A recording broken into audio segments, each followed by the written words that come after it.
Beaucoup de gens veulent trouver le bonheur. C'est quoi le bonheur? Le psaume chapitre 1 nous enseigne qu'est-ce que c'est le bonheur.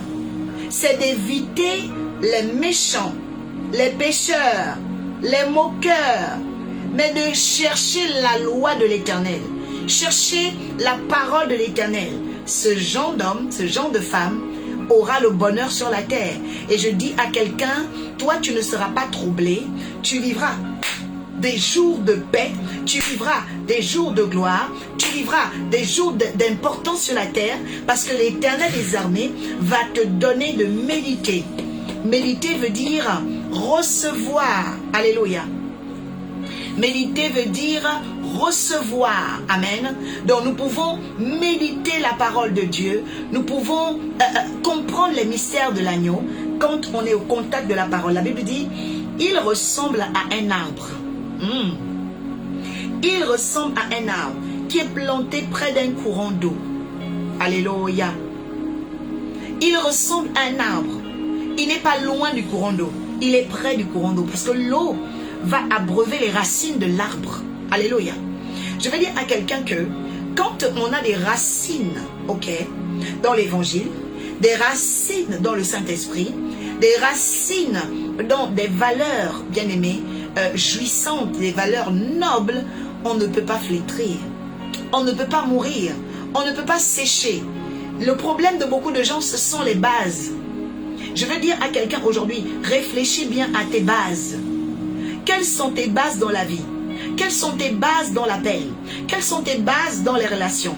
Tout n'est pas le feuillage, tout n'est pas le corsage, tout n'est pas le tronc. L'arbre est beau, c'est vrai, mais la force de l'arbre, ce sont ses racines. Dis Seigneur mon Père, donne-moi de bonnes bases. Dis Éternel mon Roi, donne-moi de bonnes bases. Je prononce et j'annonce dans la vie de quelqu'un ce soir que l'Éternel t'accorde de très bonnes bases à partir d'aujourd'hui. Il y a des gens qui veulent se limiter à apparaître sans être. Il y a des gens qui veulent se limiter à faire des choses sans avoir la base de ces choses. Vous voyez, c'est très important. Il y a des gens, par exemple, qui gagnent de l'argent, mais ils n'ont pas encore reçu l'esprit même de la prospérité. Donc cet argent va se perdre et se dilapider. Vous voyez? Donc, avant d'obtenir une chose, cherche l'esprit de la chose. Ah, je ne sais pas si tu comprends. Je ne sais pas si tu captes. Mais je suis en train de parler à des hommes et femmes d'esprit. Oh my God. Que l'Éternel ouvre ton intelligence, ouvre ton esprit, ouvre ta capacité. Parce que ici, oh my God, on va en eau profonde. Ici, on navigue dans les eaux de la puissance de la parole et de la révélation. J'annonce aujourd'hui, oh my God, la fertilité de tes oreilles. L'Éternel, oh my God, par le Saint-Esprit, rend tes oreilles fécondes, fertiles. Reçois au nom de Jésus. Je déclare, tu comprendras la parole, tu comprendras les mystères, tu comprendras l'évangile, tu comprendras la lettre, tu comprendras la révélation au nom suprême de Jésus. La Bible dit que même quand un homme tâtonne dans sa vie, il a simplement besoin d'être au contact de la révélation, car la révélation de sa parole nous éclaire. Je déclare que sur tes sentiers brillera la lumière. Tu marcheras dans la lumière, toi qui es là. Je dis la parole de Dieu, ce que j'enseigne cette nuit va t'accorder l'éclat et la lumière. La personne qui provoque le ciel ce soir sera un homme éclairé, une femme éclairée. Je suis en train d'annoncer, je suis en train de dire à quelqu'un qu'il y a un potentiel dans la parole. Il y a, oh my God, un futur, un avenir dans la parole de Dieu. Vous voyez comme ça, c'est comme un lot de papier, un lot de livres, 66 livres qui se suivent les uns les autres. Mais attention, ces livres-là correspondent à quelque chose dans le ciel. Ces livres-là correspondent à des bénédictions dans le ciel. Ces livres-là correspondent à des manifestations et des expériences que quiconque croit peut voir. C'est pourquoi la Bible dit, l'évangile est une puissance pour quiconque croit. Toi qui crois, reçois la puissance de l'évangile. Je dis, reçois au nom de Jésus-Christ de Nazareth la manifestation de la parole dans ta vie. On ne peut pas croire sans voir. Quand vous croyez dans la parole de Dieu, vous allez voir. Oh my God, je dis à quelqu'un, qu'importe le temps, tu verras au nom de Jésus ce en quoi tu as cru. Qu'importe les combats, tu verras ce en quoi tu as cru. C'est pourquoi, bien-aimé, l'ennemi ne viendra jamais combattre n'importe quoi. Il combattra toujours ta foi. Mais j'annonce par la gloire de Dieu, en tant qu'oracle de l'Éternel, que ta foi ne fléchira pas. Ta foi ne mourra pas. Ta foi ne sera pas, oh my God, humiliée. Mais j'annonce que tu comprendras par la foi les mystères de l'agneau et ils te seront accordés en bénédiction, en témoignage. Jacques reçoit maintenant au nom de Jésus ton héritage. Gloire à Jésus dans ta vie. Amen, amen, amen. Alléluia. Donc la Bible dit quoi? Nous qui recevons la parole, nous sommes des arbres. Quelqu'un dit, je suis un arbre. Amen. On a commencé avec l'arbre, donc, qui est l'olivier. Amen. Il y a des gens qui sont des oliviers. D'autres ici sont des cèdres. Amen. D'autres sont des cèdres. Alléluia. Il y a aussi d'autres qui sont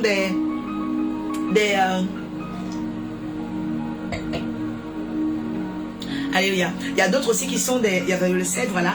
L'amandier. Amen. Et d'autres aussi sont des chênes. Amen. Voilà. Chacun doit connaître en fait à quoi correspond sa destinée. Allons maintenant dans Genèse. Genèse 3.7. Amen. Allons dans Genèse 3.7. Quelqu'un dit, je suis un grand arbre. J'entends aviation. Que Dieu t'accorde le travail dans l'aviation. Toi qui cherches du travail dans l'aviation, tu le reçois maintenant dans le nom de Jésus. Genèse 3.7. Genèse 3.7. Alléluia. Écrit, je suis un grand arbre. Oh Bianca, tu es vraiment un grand arbre. Un grand cèdre. Alors, il est écrit dans Genèse 3.7. Leurs yeux s'ouvrirent, nous lisons la parole de Dieu avec respect et considération. Leurs yeux s'ouvrirent, tous deux, ils prirent conscience qu'ils étaient nus. Ok? La conscience de la nudité. Ils attachèrent des feuilles de figuier ensemble et s'en firent des ceintures. Amen. Alors je vais parler du 5e arbre ce soir. Quelqu'un dit le 5e arbre est le figuier. Amen. Alors le figuier, c'est la conscience de la nudité. Amen. C'est la conscience de notre humanité, c'est la conscience de notre fragilité. L'arbre qu'est le figuier, oh, c'est extraordinaire, l'arbre à diamant. Merci, que Dieu vous bénisse abondamment. Moyapé. Alors vous voyez, cet arbre qu'est le figuier avait un pouvoir, parce que Jésus a vu Nathanaël en train de méditer, ok, sous le figuier. Je dirais à quelqu'un, l'arbre aussi de la méditation, ok, est souvent le figuier. Lorsque l'homme est livré à des profondes réflexions sur sa vie, sur son histoire, ok, on peut parler de recours à l'arbre qu'est le figuier. Parce que le figuier est vraiment l'arbre de l'homme. Amen. Oui, le figuier est l'arbre de l'homme. Je dis à quelqu'un que le parfum de figuier restaure l'homme que tu es, restaure la femme que tu es. Alléluia. Oui, c'est vraiment très très important. Maintenant, il y a un mauvais côté du figuier, parce que le figuier représente beaucoup la prétention. Les arbres ont demandé au figuier, viens régner. Et le figuier a dit, moi je ne vais pas renoncer à produire mes fruits exquis pour me pavaner sur les arbres. Vous voyez, les autres avaient parlé de Dieu, rendre hommage à Dieu, rendre honneur à Dieu, comme l'olivier et la vigne, mais le figuier n'en avait pas fait autant. C'est pourquoi le figuier représente souvent l'orgueil. Vous voyez, le figuier a un mauvais côté, il a un bon côté. Il représente vraiment deux dimensions. Amen. Il représente la pensée de l'homme, la réflexion de l'homme, la méditation de l'homme sur soi, sur sa vie. Et parfois, vous avez remarqué, il y a des gens, tellement ils pensent à eux qu'ils oublient leur appel. Ils pensent à leurs problèmes, ils étouffent la semence. Jésus parle de ça dans les 4 terres. Et je prie à compter d'aujourd'hui que ta vie, tes problèmes personnels n'étouffent pas la semence de Dieu.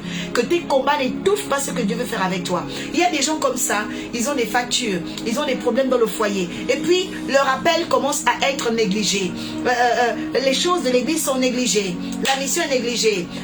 Les talents, les dons que Dieu leur a donnés est négligé. Ils commencent à banaliser tout. Non, bien-aimé. Il ne faut pas que tu sois un figuier. Je suis en train de détruire cet esprit dans ta vie. Tu ne dois pas prendre le mauvais côté du figuier. Quelqu'un dit, je refuse le mauvais côté du figuier. Vous voyez, c'est un arbre qui a un bon côté parce qu'il te plonge dans une réflexion. D'accord? Une introspection, voilà, une introspection.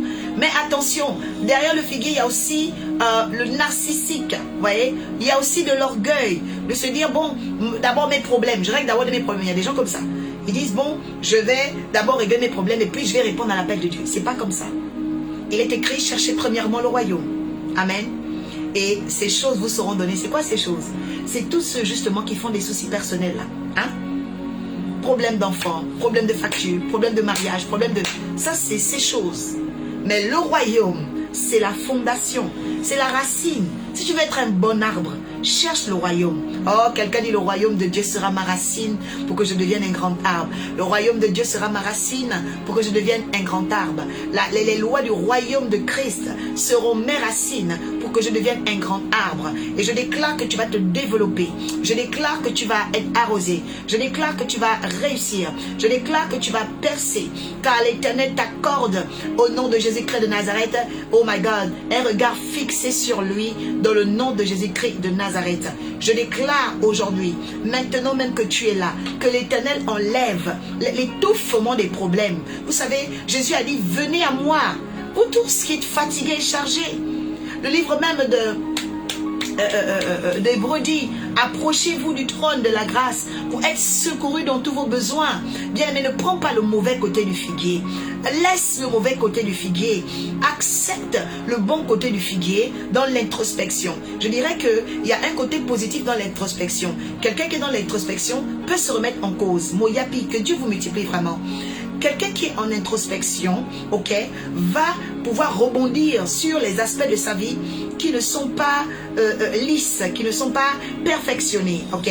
Il y a un bon côté dans l'introspection, mais le mauvais côté de ce figuier, c'est vraiment le narcissique, vous voyez. Des gens qui sont narcissiques, ça veut dire, si une situation arrive, ils se disent que c'est toujours pour eux. Si on fait quelque chose de mal, c'est toujours contre eux. Vous voyez, il y a des gens comme ça. Toujours dès qu'il y a quelque chose, oh, on m'attaque, oh, on me combat. Bien aimé, tout ce qui arrive n'est pas contre toi. Hein? Oui, il ne faut pas penser que le monde ne tourne qu'autour de toi. Il y a des gens comme ça. Dès qu'il y a un problème, oh, le diable m'en veut. Bien aimé, arrêtez de donner tant de valeur à l'ennemi. Je suis en train de prononcer ce soir la libération intérieure de quelqu'un. Tu dis Amen, and the Holy Spirit will satisfy you. Alléluia. Je proclame maintenant que tu sois libéré en toi. Seigneur, libère le cœur. Seigneur, libère le cœur. Seigneur, libère le cœur. Seigneur, libère le cœur. Seigneur, libère le cœur. Au nom de Jésus. Il y a des gens ici, Père, qui sont dans le narcissique, qui se retrouvent toujours en train de croire que les malheurs ne tombent que sur la tête. Seigneur, j'annonce maintenant que c'est annulé.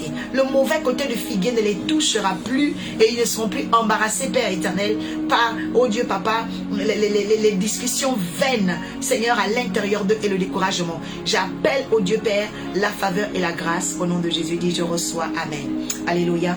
Alors, bien aimé, il y a le sixième arbre dont on va parler ce soir.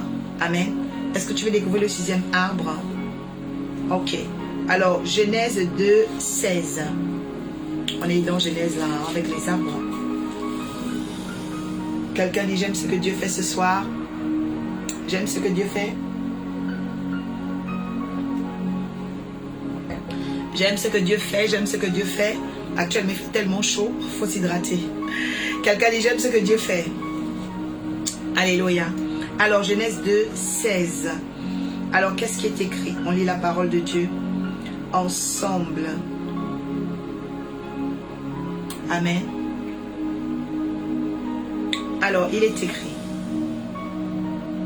L'Éternel Dieu plaça dans le jardin d'Éden l'homme pour qu'il le cultive et le garde.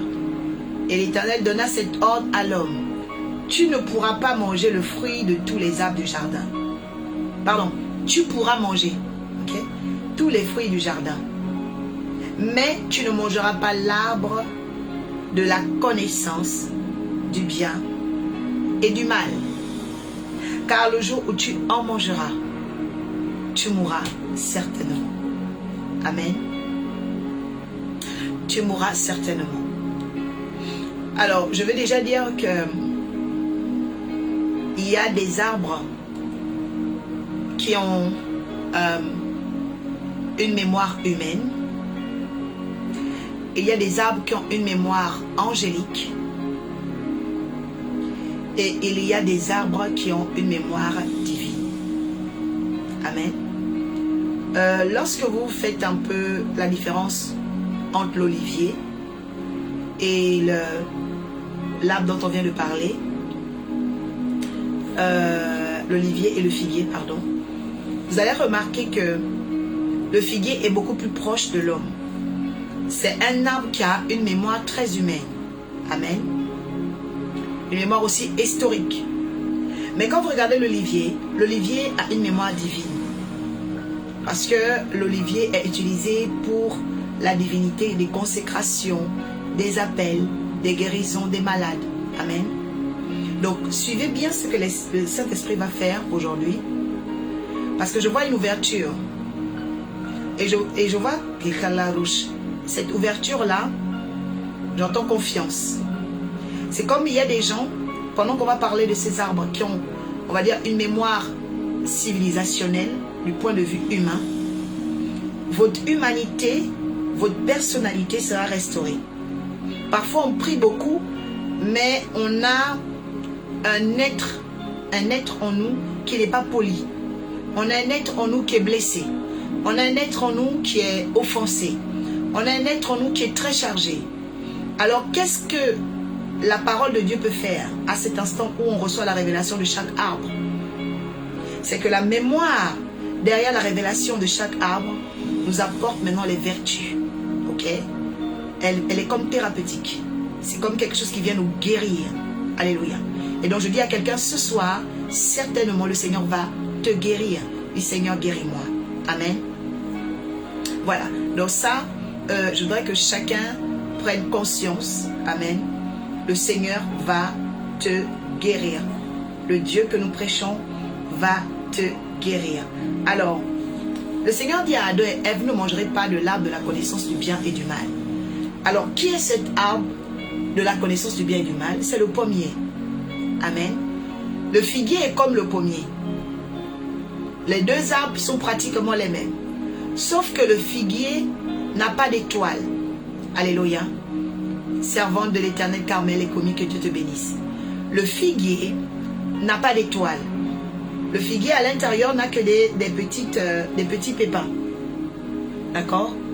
Mais l'étoile, quand vous fondez de façon horizontale une pomme, vous allez voir au centre, ok? La pomme a une étoile. Et l'étoile qui est sur la pomme a généralement 5 branches. La tête, les 2 mains et les 2 pieds. C'est pourquoi la pomme est par excellence le fruit du plaisir humain. C'est pourquoi les gens disent « Oh, tu croques la vie à pleines dents ». Quand tu entends quelqu'un dire « Je croque la vie à pleines dents », il fait référence au pommier. Alléluia. Il fait référence à la pomme. Croquer la vie à pleines dents, ça veut dire profiter des instants. Vous savez, parfois aussi, il y a des gens dans la vie qui ne savent pas profiter des instants. Amen. Je veux vous dire une chose importante, le temps passe très vite. Vivez chaque jour avec beaucoup d'intensité. Chantez. Soyez joyeux. Arrêtez de vous morfondre. Si quelque chose n'a pas marché, ne te morfonds pas pour cette chose. Amen. On est venu dans ce monde, on n'avait rien. On est venu nu, du sein de notre père et de notre mère. Donc on va quitter ce monde, on va partir aussi. Comme ça. Amen. Mais pendant que nous sommes là, je voudrais inviter quelqu'un sur la révélation du pommier. Ça veut dire de croquer ta vie à pleines dents. De profiter des instants de ta vie. Il y a des gens qui passent tout leur temps à penser à des problèmes. Moi, je dirais que la souffrance, c'est le temps que tu donnes à un problème. Le temps que tu donnes à un mal. Ça veut dire si tu penses par exemple à une mauvaise chose, un accident ou une dispute avec une personne, tu dois te donner un temps pour ça. Tu dis bon, je vais faire ça, peut-être une semaine de deuil. Mais quand tu as limité les 7 jours, tu passes à autre chose. Ok? Et si les pensées reviennent pour t'assaillir, tu dois combattre et fermer les portes et tout de suite remplacer pour aller vers ce que tu désires. Amen. Je dis à quelqu'un, tu es maître de tes pensées. Ne jugez pas votre pensée comme une force sans direction. Non. Non, non, non, non, non. La tête de l'homme que vous voyez là, on a le pouvoir de programmer notre vie. Ok? Donc la pomme, c'est le pouvoir de programmer ta vie. C'est la force aussi du mental. Amen. Le pommier, c'est la force du mental. On ne doit pas être des personnes, voilà, sans comment j'appelle ça, sans force, des personnes inoffensives, des personnes sans principe, vous voyez? Parce qu'il y a des gens comme ça. Pour eux, bon, tout ce qui arrive, c'est comme ça. Non. Bien aimé, nous sommes des hommes et des femmes qui devons comprendre et savoir comment Dieu veut avancer avec nous par l'éclat des arbres. Et chaque arbre vient avec une notion, une révélation. Et dans cette révélation du pommier, bien aimé, tu dois profiter de ta vie d'abord. Qu'importe ce que tu fais dans ta vie. Profite de ta vie. Tu es pasteur, vis aussi ta vie. Aime l'évangile, passionne-toi des âmes. Gagne davantage dans la course de la foi. Un jour, tu seras rémunéré par ton sauveur. Tu es caissière quelque part. Sois passionné de ton métier. Amen. Tu as un mari. Sois passionné de ton foyer. Tu as des enfants. Sois passionné. Vis la vie que Dieu t'a donnée. Croque ta vie à pleines dents. Alléluia. Beaucoup de gens promènent des regards inquiets. Les gens sont toujours en train de murmurer contre quelque chose.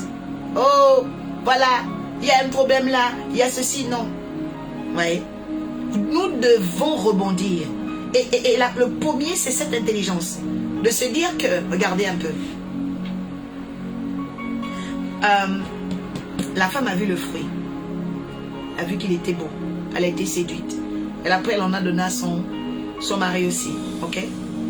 Mais regardez, malgré que les deux ont péché contre Dieu, ils ne se sont pas séparés. Non? Ils sont restés ensemble. Ils ont continué. Vous voyez? Ils ont continué. Pourtant, Dieu les a chassés du jardin, mais Adam n'a pas dit, ah non, toi sors, moi je reste. Mais la femme n'a pas dit, moi je reste, tu sors. Amen. Pourquoi? Parce que le pommier, bien-aimé, est cette capacité que l'homme a, ok, de rebondir, alléluia, de continuer à profiter de la vie. Parce que tu vas pas te dire, oh, vraiment, j'ai tout perdu, c'est fini. Non, continue à profiter de ta vie. Chaque instant est un événement. Je vous assure, chaque instant est un événement. Moi, je suis passionnée lorsque j'enseigne, que ce soit à l'église, que ce soit dans les lives, quand je suis là avec vous, je suis dans une humanité qui est différente. Je suis dans une humanité virtuelle. Et on partage des mots, on partage des émotions, on partage des temps, on partage cette onction, cette joie. C'est quelque chose que je vis, ok, que je ressens. Amen. C'est des choses que nous vivons ensemble. Amen. Pourquoi? Parce que nous sommes en train de croquer la vie à pleines dents. Vous voyez? Vivez cet instant. Alléluia. Ne vous dites pas, ah, vraiment, voilà, ah, je suis fatigué de prier. Non, non, non, non, non. Croque ta vie à pleines dents. Je déclare dans la vie de quelqu'un ici, oh my God, que la grâce, oh my God, de la joie, amen, soit avec toi. Que tu vives vraiment une joie. Vous savez, la Bible dit, bien-aimé, je souhaite que tu prospères. Oh là là, les notes de musique, merci. Oh là là, j'aime trop ce cadeau, il est beau. Vous voyez, il y a ce côté. Il dit, je souhaite que tu prospères à tous égards comme prospère l'état de ton âme. Amen. Le pommier, bien-aimé, c'est l'arbre de l'âme. C'est l'âme. Parce que vous avez remarqué, l'âme peut avoir des bonnes choses, l'âme peut avoir des mauvaises choses. Malheureusement. L'arbre de la connaissance du bien et du mal, c'est l'arbre de l'âme. Parce que dans l'âme de quelqu'un, parfois, tu vois la joie. Et dans l'âme de quelqu'un, un jour, tu vois la colère, les menaces, des choses bizarres. Vous voyez? Et moi, je prie vraiment pour tous ceux qui sont malades de cet esprit. Parce que ce n'est pas des fruits de l'esprit. Vous voyez? Et j'entendais un homme de Dieu dire la dernière fois, on ne peut pas être délivré de son tempérament. Et j'ai réfléchi, je me suis dit, c'est vrai, on ne peut pas être délivré de son tempérament, mais la colère, on peut quand même se débarrasser d'elle. Moi, je suis convaincue qu'on peut se débarrasser d'elle. Pourquoi? Parce que quand une nouvelle arrive pour nous choquer, d'accord, la réaction, on la perçoit dans notre tête. Je ne sais pas si vous comprenez. C'est-à-dire que quand tu entends une nouvelle, par exemple, qui te choque, tu perçois des images dans ta tête. Et quand tu te mets en colère, ça veut dire que tu perçois aussi certaines images comme si peut-être tu veux détruire ou bien tu veux te venger. D'accord? Alors, quand tu remarques ces images dans ta tête, tu dois les déconstruire. Quelqu'un dit, je déconstruis les mauvaises images dans ma tête. Vous voyez? C'est important. Tu ne peux pas vouloir réussir et dans ta tête construire des mauvaises images. C'est pas bon. Parce que la colère vient des nerfs en fait. Hein. Ça vient des nerfs. C'est-à-dire que dans la tête, la projection de la personne voit un truc, je sais pas moi, dangereux, fatal. Et donc, il y a ce qu'on appelle la crise de nerfs. Voilà, ça t'emmène tout à coup à te transformer et tu commences à dire des choses bizarres. Vous voyez? Que Dieu délivre toute personne qui a cet esprit de colère. Dis Seigneur, délivre-moi de l'esprit de colère. C'est très important. Dans le pommier, c'est l'arbre de l'âme. Amen. Dans l'âme, on connaît le bien. Dans l'âme, on connaît aussi le mal. Alléluia. Maintenant, vous avez remarqué que la colère, ok, peut être donc au niveau mental, parce qu'elle t'agite, et au niveau du cœur, elle te donne des mauvaises émotions. Maintenant, tout dépend de ce que tu fais de ta colère. Il y a des gens, quand ils sont en colère, ils font le ménage. Oui. Il y a des gens, quand ils sont en colère, ils font le ménage. Il y a des gens, quand ils sont en colère, ils commencent à travailler. C'est-à-dire qu'ils ont la rage de travailler. Vous voyez? Voilà. Ils prennent leur dossier, ils commencent à classer. Ils travaillent parce qu'ils ont la colère. Donc, ils doivent relâcher cette énergie. Écoutez-moi très bien, vous allez comprendre. Parce qu'on canalise la colère. Il y a d'autres personnes, quand ils ont la colère, ils sortent. Ils doivent aller marcher. Alors, va marcher. Alléluia. Mais si tu as ta colère et tu la transformes en action négative, tu deviens violente ou violent. Et c'est là que c'est très dangereux. Parce que il y a des gens qui ont détruit leur vie par la colère. Il y a des gens qui ont de la colère, ils ont pris des médicaments. Ils se sont suicidés. D'autres personnes ont tué leur mari ou tué leur femme. Vous voyez? Récemment ici, à Toulouse, il y a moins de 5 jours, on a trouvé que Dieu pardonne cette action. Je ne peux même pas vraiment citer, mais c'est choquant. Vous voyez? Donc, une mère a sauté de 13e étage avec 3 enfants. 3 enfants. 3 ans, 5 ans. Et l'autre avait, je crois, 7 ans. Hein? Elle a sauté comme ça, paf. La colère, la rage. Donc, il y a des images qui étaient dans sa tête. Que Dieu brise les mauvaises images qui sont dans ta tête au nom de Jésus-Christ. Bien aimé, la Bible dit quoi? Il y a 3 hommes dans la Bible qui ont détruit leur vie par la colère. Le premier s'appelle Moïse. Le deuxième s'appelle Siméon. Le troisième s'appelle Lévi. Amen. Je dirais même que Lévi et Siméon sont les premiers. Moïse n'est que le troisième. Écoutez, la colère a fait quoi d'eux? Lévi et Siméon étaient des frères de la même mère. Vous voyez qu'est-ce qu'ils font? Lévi et Siméon, pendant que leur sœur s'était fait, on va dire, elle a rencontré un homme, et puis cet homme-là n'a pas respecté le protocole du mariage. C'était le fils du roi de Sichem. Et ils vont décider d'humilier en fait cette famille-là. Ok? Jacob va s'arranger avec la famille pour dire, bon, votre fils a déshonoré ma fille, mais on peut faire un mariage pour régulariser la situation. Mais vous savez ce qu'eux, ils vont décider dans la nuit? Lévi et Siméon vont comploter dans la nuit et ils vont décider, ils vont dire, cette ville-là, comme ils ont accepté de se circoncire pour entrer en alliance avec nous, dans la nuit, on va tous les massacrer. Oh ouais. C'est-à-dire que la colère de Lévi et Simon était tellement forte. Regardez dans Genèse 49, vous allez voir. On va lire ce passage. Amen. Dis Seigneur, délivre mon âme. Dis Seigneur, délivre mon âme. Enlève le mauvais côté du pommier dans ma vie. Ah oui, bien aimé.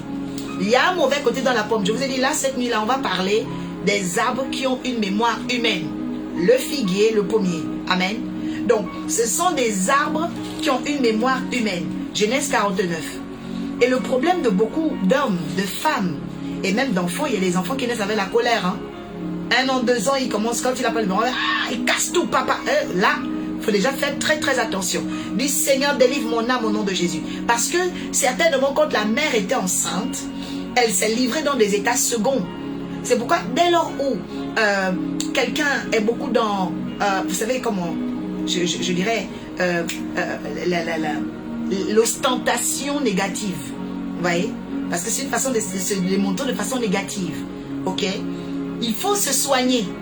Beaucoup de gens ne savent pas. On se soigne. Allez-y voir un médecin en fait. Allez-y voir un pasteur. C'est pas oui, oh je suis comme ça, je suis colérique. Non, non, non. Faut pas accepter ça. Oh docteur Sylve, que la faveur de la grâce soit ton partage dans le nom de Jésus-Christ de Nazareth. Amen. Donc ne vous acceptez pas comme ça. Oh, je suis colérique. Non. Oh non, ma femme. Non, non, non, non. Faut te soigner, bien aimé. Tu dois te soigner. Parce qu'un jour, tu peux détruire la vie des gens. Cette femme a sauté de l'étage comme ça. Bam. Vous voyez? Et c'est ce qu'on appelle aussi dans certains couples les relations toxiques. Vous voyez? Parce que quelqu'un, dans un état second, hein, va prendre avec hargne des propos ou des comportements très très compliqués. Regardez un peu Siméon et Lévi. Genèse 49, verset 5. Lisez. La Bible dit, Siméon et Lévi sont des frères, mais leurs épées sont des instruments de violence. Vous entendez? Leurs épées sont des instruments de violence. Il dit, je ne veux pas participer à leur conciliabule. Je ne veux pas m'associer à leur assemblée. tard pour assouvir leur colère. Vous entendez? Ça veut dire que la colère, c'est une rage. C'est comme un démon. D'ailleurs, c'est un démon. C'est un mauvais esprit. Donc, pour le calmer, qu'est-ce que Simon et Lévi ont fait? Ils ont tué les hommes. Ils ont tué les hommes. Quand vous entendez des gens, oh, criminels, violeurs, tout ça, ce sont des gens qui ont la colère à la base, mais ils ne savent pas canaliser cette colère. Et donc, ils produisent la mauvaise action par la colère. Oh, je maudis la colère au nom de Jésus. La Bible dit, ils ont tué des hommes et pour suivre leur désir, ils ont mutilé. Ils ont découpé les jarrets de taureau. La Bible dit, maudite soit leur colère. Quelqu'un dit, je maudis la colère. Vous voyez, un grand homme comme Jacob, qui est le patriarche civilisationnel d'Israël et même de l'Église, parce que nous aujourd'hui on dit Jésus le lion de la tribu de Juda, amen, parce que c'est le fils de Jacob, Juda. Mais regardez un peu comment le patriarche d'Israël a déclaré que la colère est maudite. Ça veut dire que quand quelqu'un a l'esprit de colère, ne vous dites pas non, oh ça va, non, non, non, non, non. Il faut d'abord s'éloigner. Il faut vraiment s'éloigner. Vous voyez, moi je ne suis pas de ces personnes-là qui vont inviter les gens à fréquenter des amis colériques, des fréquentations. Le jour où la personne peut t'agresser, te tuer. Et puis la police viendra, mais c'est trop tard. Vous voyez, on a des chantres. Des chantres en 2015. La femme qui chante écoute, aimer. Bien aimé. Les gens lui disaient à l'église, faut gêner, ton mari va changer. Faut te calmer. Non, écoutez, ton pasteur n'habite pas avec le mari. Ou bien la femme, parce qu'il y a des femmes colériques aussi. Ouais. C'est pas ton pasteur qui habite avec cette femme-là. C'est pas tes parents même vont te dire reste dans le mariage. C'est pas ton père ou ta mère qui habite avec cette femme-là. Donc tu dois prendre tes mesures, bien aimé. Je maudis la colère dans ta famille. Je maudis la colère dans ta relation. Je maudis la colère au nom de Jésus. Bien aimé, nous ne devons pas, accepter la colère. Oui, c'est ça, Bianca, le syndrome du sauveur. Comment ils disent encore en congolais? Kanga motema. Non. La colère est dangereuse, bien aimé. Et trop de personnes, en fait, se sont donné des raisons. Oui, c'est la personnalité. Je suis désolée, la colère n'est pas une personnalité. Jacob a dit que la colère soit maudite. Alléluia. Et Jacob représente un ancêtre patriarcal de l'église. Donc, tu ne peux pas être une chrétienne et puis la colère, non. Non, non, non. Je dis, je maudis la colère au nom de Jésus. Vous voyez? Et Jacob va prendre quoi? Il va prendre des précautions. Quelqu'un dit, la colère doit prendre des précautions. La Bible dit quoi? Il dit, je ne peux pas participer à leur conciliabule. Ça veut dire que quand quelqu'un a la colère, ne participe pas à ces choses. Oui, oui. Parce que bizarrement, la colère, c'est comme une malédiction, en fait. C'est un démon. Il ne faut pas participer aux choses de la personne. Il faut prier pour la personne à distance. Seigneur, délivre-la. Le jour où la personne va être délivrée, tu vas commencer à avoir les signes nouveaux. Amen. Il dit, je ne veux pas m'associer. Il y a des gens, toi, tu vois le danger. Tu vois, c'est pas sérieux. Tu vois le danger. Tu vois que quelqu'un peut te détruire, mais tu t'associes quand même à la personne. Non. Quand quelqu'un est colérique, la personne doit se soigner. Alléluia. Il dit, je ne veux pas m'associer à leur assemblée. La Bible dit, ils ont, par leur colère, ils voulaient assouvir leur colère. Ils ont tué les hommes. Tu sais que la colère peut faire que tu tues quelqu'un. La colère peut faire en sorte que tu tues même tes propres enfants. La colère peut faire en sorte que tu détruises. Mais en fait, tout ce que tu as pris des années à bâtir. Vous voyez? La colère est très très dangereuse. Je dis, je maudis la colère au nom de Jésus. Ce soir, par la révélation du pommier, nous allons aller en profondeur au-dedans de nous et nous allons dire, nous retirons la colère. Dis, je déchire, je détruis la colère. Oh my God, je renonce à cet héritage depuis Lévi et Siméon. Je renonce à cet héritage depuis Moïse. Je renonce à cet... Oh, je renonce à cet héritage dans le nom puissant de Jésus. Que ce soit cette nuit, oh my God, les puissances de la colère soient brisées dans le nom de Jésus. Les malédictions de la colère soient brisées dans le nom de Jésus. Je déclare à partir de maintenant que la colère soit maudite. Qu'elle soit maudite. Oh my God. Écoutez, ce qu'on maudit s'affaiblit. Quand Jacob dit que leur colère soit maudite, j'ai dit, j'affaiblis le pouvoir de la colère. J'ai dit, je maudis la colère au nom de Jésus-Christ de Nazareth. Qu'elle devienne faible, qu'elle s'éteigne comme un feu d'épine. Au nom de Jésus-Christ de Nazareth. Qu'elle soit supprimée de ton comportement, ton caractère. Parce que, bien aimé, la colère que tu ne canalises pas, que tu ne, c'est un mauvais héritage, que dont tu ne renonces pas, va te faire échouer beaucoup de choses. C'est pourquoi la colère s'appelle aussi slender en anglais, esprit d'autodestruction. Oui. Esprit d'autodestruction. Parce que quand tu as la colère, ce n'est pas d'abord les autres que tu détruis, c'est toi-même. Et c'est pourquoi vous avez remarqué, les gens qui ont la colère, parfois, malheureusement, ils ont l'esprit de non-accomplissement. Une chose qui commençait bien, boum, ça s'arrête. Tu commences au travail, après on te chasse du travail. Fais attention. Alléluia. Et parce que c'est des vibrations, tu vois. C'est des mauvaises vibrations. Donc tu dois maudire la colère au nom de Jésus-Christ de Nazareth. C'est pourquoi la colère marche avec sa petite soeur, la jalousie. Elle marche avec sa petite soeur, la violence. C'est la même famille, hein, ce sont des sœurs. Colère, violence et jalousie. Les trois là sont toujours ensemble. Vous voyez? Parce que, voilà. Vous voyez? Il y a la méchanceté aussi, la haine. Les quatre sœurs là, elles sont toujours. Oh, je détruis la colère au nom de Jésus-Christ de Nazareth ce soir. Alléluia. Donc, la révélation du pommier, bien-aimé, c'est le scanner de la personnalité humaine. On doit pouvoir scanner à l'intérieur de nous. On doit pouvoir scanner à l'intérieur de nous. Que là où le Seigneur scanne des choses qui ne sont pas dignes, aujourd'hui, que ce soit remplacé par la puissance du Saint-Esprit. Amen. Regardez dans Galates, par exemple. Galates 5. On va ouvrir Galates 5. Parce que là, on parle de la personnalité humaine. Alléluia. Oh Seigneur, je te bénis, je te rends grâce. Galates. Merci Seigneur. Kebra Adosh. Galates chapitre 5. Vous prenez le verset, verset 21. Ouais. Verset 21. Alors, Jésus est mon ami de tous les jours. Quelqu'un dit Jésus est mon ami. Le Saint-Esprit me sort de la colère. Galates 5. Je lis la parole de Dieu avec respect et considération. Il est écrit. Amen. Et là, par exemple, on va aller au verset 19. Les œuvres de la nature humaine. Les œuvres de la nature humaine. Voyez? Donc, le pommier représente les œuvres de la nature humaine. D'accord? Quelqu'un écrit ça. Marlène Guesson, servante de Dieu, soyez bénie. Donc, le pommier représente les œuvres de la nature humaine. Galates 5, verset 19. On dit elles sont évidentes. Ça veut dire quoi? À cause de la nature humaine, parfois, on démontre les mauvaises choses, le mauvais comportement. La Bible dit la nature humaine est adultère, elle est immorale sexuellement, elle est impure, elle est débauchée. La nature humaine est idolâtre. La nature humaine est magique. Elle a de la haine. Vous voyez, la nature humaine est dans la haine.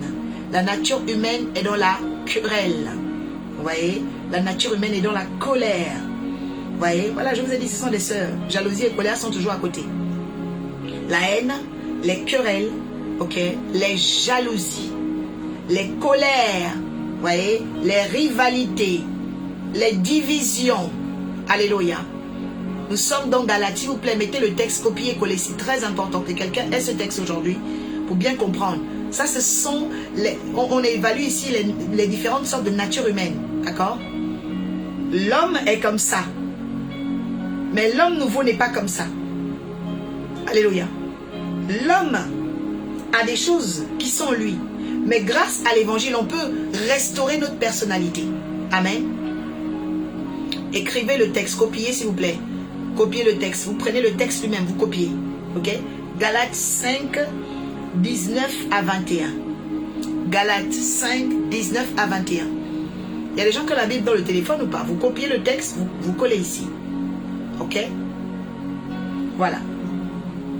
Donc, ensuite, la nature humaine, donc, est dans la rivalité, les divisions, les sectes, les envies, les meurtres. Vous voyez ça? Et puis, ce qui est très bizarre, quand on dit envie, on met meurtre. Parce qu'effectivement, quelqu'un qui t'envie, veut vivre ta vie. Donc, il peut te faire mourir. Vous voyez? C'est dangereux, hein? L'envie. L'ivrognerie. Vous voyez? Les excès de table. Les choses semblables. Il dit, je vous préviens, comme je l'ai déjà fait, ceux qui ont de tels comportements n'hériteront pas du royaume de Dieu. Vous voyez? Ceux qui ont de tels comportements n'hériteront pas du royaume de Dieu. C'est dans la parole. La Bible dit, mais le fruit de l'esprit, ça veut dire que nous avons reçu le Saint-Esprit. Nous ne pouvons plus être sous l'esclavage, bien-aimé, de ces esprits-là, hein, de la chair, ces esprits-là, de la nature humaine, foncièrement mauvaise et sombre. Mais nous devons maintenant avoir la manifestation de l'amour. Vous voyez? Et la Bible parle de l'amour parfait. Les gens confondent, oui, l'amour. Non, non, la Bible enseigne l'amour parfait. Pas l'amour, parce qu'il y a l'amour qui est la luxure. L'amour charnel, c'est la luxure. L'amour passionnel, c'est pas des crimes passionnels, parce que la personne est dans l'amour charnel. Mais il y a l'amour parfait. La Bible dit l'amour parfait bannit la crainte. Donc, la Bible dit c'est l'amour, la joie, la paix. Est-ce que vous savez que quand vous êtes joyeux, vous éliminez déjà les mauvaises pensées? Et pour activer la joie dans sa vie, il faut croire en Dieu et croire en soi-même. Ah, que Dieu t'accorde la joie au nom de Jésus. Bien aimé, la joie est quelque chose qui doit naître en nous. Elle surgit. Tu dois croire dans ton Créateur. Tu dois croire en toi. Quand tu te regardes dans la glace là, sois joyeuse de te regarder. Amen. Et si quand tu te regardes dans la glace, il y a quelque chose que tu n'apprécies pas, va changer ça. Va changer ça. Ou module, change. Vous voyez, aujourd'hui même il y a le make-up là. Tu trouves que, allez, avec le make-up, tu peux avoir le nez de Pinocchio, les pommettes de, je sais pas. Amen. Change ça. Tu n'aimes pas ta coupe de cheveux, change. Tu n'aimes pas ta couleur de cheveux, change. Amen. Fais tout pour t'aimer. Beaucoup de gens sont là toujours, je ne comprends pas. Oui, oh je ne suis pas bien. Oh, non. Ce que tu n'aimes pas, tu dois le changer. Parce que la Bible dit, soyez toujours joyeux. Toujours joyeux. Ça veut dire que si une chose menace ta joie, tu dois changer la chose. Amen. Reçois l'esprit de joie et reçois l'intelligence de la joie. Parce que quand tu as l'intelligence de la joie, tu sais que je sens que telle chose ne me met pas dans la joie, je vais changer, je vais moduler la chose. Amen. Reçois la sagesse au nom de Jésus. Tous ceux qui habitent en Île-de-France, écrivez Île-de-France. Demain à 13h, nous avons le culte de la Pentecôte au 16 rue Grange Dame Rose. Et le thème, c'est le surnaturel symbolique. On va parler des choses extraordinaires. Le Saint-Esprit va venir. J'ai tellement prié. Nous avons prié avec l'équipe ministérielle. Ne ratez pas ce rendez-vous au 3e étage de l'immeuble AR. Amen. Nous sommes à Vélizy, Villa Coublet. Quelqu'un met l'adresse. Amen. Voilà. Deuxième annonce, nous avons des prières matinales toute la semaine, de lundi à vendredi. Non samedi et dimanche. On ne fait pas le week-end de prière matinale. C'est le temps où les gens se reposent. Ils peuvent prier seuls à la maison. Amen. Mais de lundi à vendredi, tous les matins à 6h, qu'importe ton pays, heure de France, on est en prière. Bien aimé, il y a un feu qui s'allume. Il y a des grandes choses qui se manifestent. Et je veux que tu sois participant à ces heures qui sont splendides dans les temps du matin. Troisième annonce, toutes les personnes qui ont besoin de suivi, de prière, de conseils, prenez rendez-vous avec Carole Digital, c'est le profil en vert. Carole Digital, ok, c'est un profil avec le vert, comme ça vous tapez Carole Digital, vous allez trouver son profil et vous écrivez, voilà, besoin de rendez-vous avec la prophétesse et ça se fera. La quatrième annonce, c'est ceux et celles qui aiment beaucoup YouTube, amen, là-bas c'est le red, c'est le rouge, donc les youtubeurs, youtubeuses, vous pouvez aller sur le nom de ministère H, la Nouvelle Alliance. Vous aurez là-bas toutes les vidéos, donc des enseignements que je donne depuis le début. Ah, il y en a, waouh, il y en a beaucoup, une pléthore. Hein. Et je crois que ceux qui aiment la connaissance de Dieu, ceux qui aiment la révélation seront vraiment alimentés. Ils seront nourris parce que là-bas, il y a du tonus. Il y a vraiment il y a des grandes choses. Amen. Reçois un esprit de joie et reçois l'intelligence de la joie. Ça veut dire quand la joie ne sera pas là, l'intelligence de la joie va t'aider à ramener la joie par une sagesse, par une pensée, par une révélation. Il faut avoir l'intelligence de la joie. C'est-à-dire que comment je vais ramener la joie dans ma vie? Tu dois trouver la stratégie. Amen. C'est important. Donc la Bible dit, le fruit de l'esprit, c'est la joie, la paix, la patience. Amen. La patience, la bonté, la bienveillance, la foi, la douceur et la maîtrise de soi. Amen. La maîtrise de soi. Bien aimé, nous devons nous maîtriser. Il y a des gens qui disent, oh, ça m'a dépassé. Tu dois te maîtriser. Tu dois avoir la maîtrise de soi. Amen. Même au travail. Quelque chose s'est passé. Tu ne vas pas te dire, oh oui, vraiment, je ne comprends pas ce qui se passe. Non, non, non. La maîtrise de soi. Amen. Tu rencontres quelqu'un pour la première fois, arrête de raconter toute ta vie. Et les femmes qui sont vraiment bizarres, même les hommes aussi. Tu viens de rencontrer quelqu'un, ça fait 1 mois, 2 mois. Tu commences à parler de tes grands-parents. Tu parles de ton père, le compte en banque de ta mère. Tu t'étales, bien aimé. Soyez mystérieux. La maîtrise de soi. Amen. Tu dois te maîtriser, bien aimé. Tu dois te maîtriser. Amen. Il y a des gens comme ça, vraiment, même à des inconnus, ils font confiance. Non. La confiance n'est pas un don spirituel. Vous voyez, quand on lit ici, là, il n'y a pas la confiance. Ce n'est pas un don spirituel. Ça veut dire quoi? La confiance ne se donne pas. Elle se gagne, elle se mérite. Quelqu'un dit la confiance n'est pas un don spirituel. Amen. Donc, maîtrise de soi veut dire confiance en soi. Oui, oui. C'est un don. C'est un fruit de l'esprit. Amen. Maîtrise de soi veut dire confiance en soi. Tu dois avoir la confiance en toi. Il y a des gens, ils n'ont pas confiance en eux. Toujours en train de raconter tes problèmes aux gens. Les inconnus. C'est pas bon. Amen. La maîtrise de soi. Amen. On doit se maîtriser. Tu dois maîtriser, tu dois peser le niveau d'information qui sort de ta bouche. Ouais. Il y a des gens comme ça qui parlent sans filtre. Voilà. Ce qui est rouge est rouge, boum. Ce qui est jaune, boum. Non, on dirait un bébé. Il faut vous maîtriser. Alléluia. Vous savez que selon le milieu où vous êtes, vous allez vous exprimer. Il y a un langage professionnel pour la culture de l'entreprise. Amen. Tu ne viendras pas là-bas avec un style bizarre. Ouais. Tu travailles par exemple dans un bureau, tu vas prendre un accoutrement bizarre et tout. Non, tu dois te maîtriser. Amen. Tu dois te maîtriser. Tu travailles à l'aéroport, il faut te maîtriser. Là-bas, c'est l'international. Les gens viennent de partout dans le monde. Hein? Arrête de vivre comme quelqu'un qui ne comprend pas les milieux. Amen. Puis Seigneur, donne-moi la sagesse d'adaptation dans les milieux. Je vous assure, c'est très important. Hein? Il y a des gens qui ont raté leur vie parce qu'ils n'ont pas la sagesse des milieux. Je vous le dis. Quand tu n'as pas la sagesse des milieux, il y a un langage, il y a quelque chose qu'il faut avoir à l'église. Il y a un comportement qu'on peut avoir à la maison. Il y a un comportement qu'on a aussi même quand on a des invités, des personnes qui sont étrangères à la maison. Il y a un comportement qu'on a devant sa belle-mère, sa belle-famille. La sagesse du milieu. Il y a un comportement qu'on a, bien aimé, avec sa belle-sœur ou son beau-frère. Hein? La maîtrise de soi, c'est la confiance de soi. Alléluia. May God bless you. C'est important. Amen. Donc on ne peut pas, en fait, être pareil partout. Quelqu'un dit, je ne peux pas être pareil partout. Non, non. Si tu pensais comme ça, il faut déjà enlever ça. Parce que ça risque de t'emmener à échouer ta vie.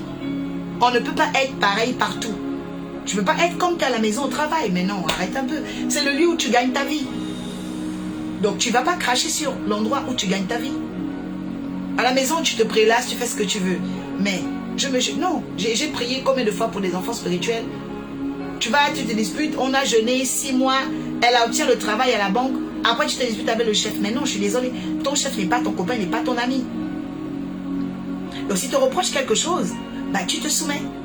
Mais il y a des chrétiens comme ça. Ils se mettent en colère avec leur patron, leur supérieur. Ou bien ils se permettent de faire des réflexions à leurs collègues qui sont déplacés. Bien aimé, ce ne sont pas tes copains. Le collègue n'est pas ton copain. Beaucoup de gens confondent beaucoup de choses en fait. Et après on se dit, ah non, la vie chrétienne est dure. La vie chrétienne n'est pas dure. On n'a pas bien lu les fruits de l'esprit. La maîtrise de soi, c'est la confiance en soi. Et quelqu'un qui a confiance en elle ou en lui, c'est se maîtriser dans les milieux. Alléluia. Connaît adapter son comportement selon les milieux. Donc je ne suis pas allé au travail comme je suis au travail, à la maison. Je ne suis pas à la maison comme je suis à l'église. Je ne suis pas à l'église comme je suis dans un, je sais pas moi, dans un marché. Vous voyez? C'est très très important, bien aimé. Reçois la sagesse des milieux. Que Dieu t'accorde la sagesse des milieux. Vous savez qu'il y a des gens qui n'ont même pas fait l'école. Ils n'ont pas fait des grandes études. Mais Dieu leur a donné la sagesse des milieux. Et quand ils sont dans un milieu, les gens les aiment. Parce qu'ils sont sages. Et je demande à Dieu de t'accorder cette aimantation, cette attraction-là, que tu aies la sagesse des milieux, que quand tu es quelque part, les gens s'attachent à ta personne, parce que tu as la maîtrise de soi. Je dis, reçois maintenant au nom de Jésus. Je parle à quelqu'un qui me dit Amen, qui provoque le ciel maintenant. Je dis, tu reçois la sagesse des milieux pour triompher. Reçois le parfum de ce pommier au nom de Jésus. Oui, bien-aimé. Si dans la pomme, il y a l'étoile, ça veut dire que Oh, Yakalarouche. Si dans la pomme, il y a l'étoile, ça veut dire que le bon côté de la pomme, c'est d'emmener l'homme à briller. Au centre de la pomme, il y a une étoile. Le bon côté de la pomme, quand tu as la sagesse du milieu, ok, tu vas briller dans ta génération. Alléluia. C'est vraiment important. Amen. Donc la sagesse est vraiment la clé. On va passer dans le 7e arbre. Donc là, on était au figuier, au pommier. On va passer au 7e arbre. Genèse 6, 14. Est-ce que cet enseignement te fait du bien sur les arbres de mémoire humaine? Alléluia. Genèse, là on est à Galates. Nouveau Testament, on repart à l'Ancien.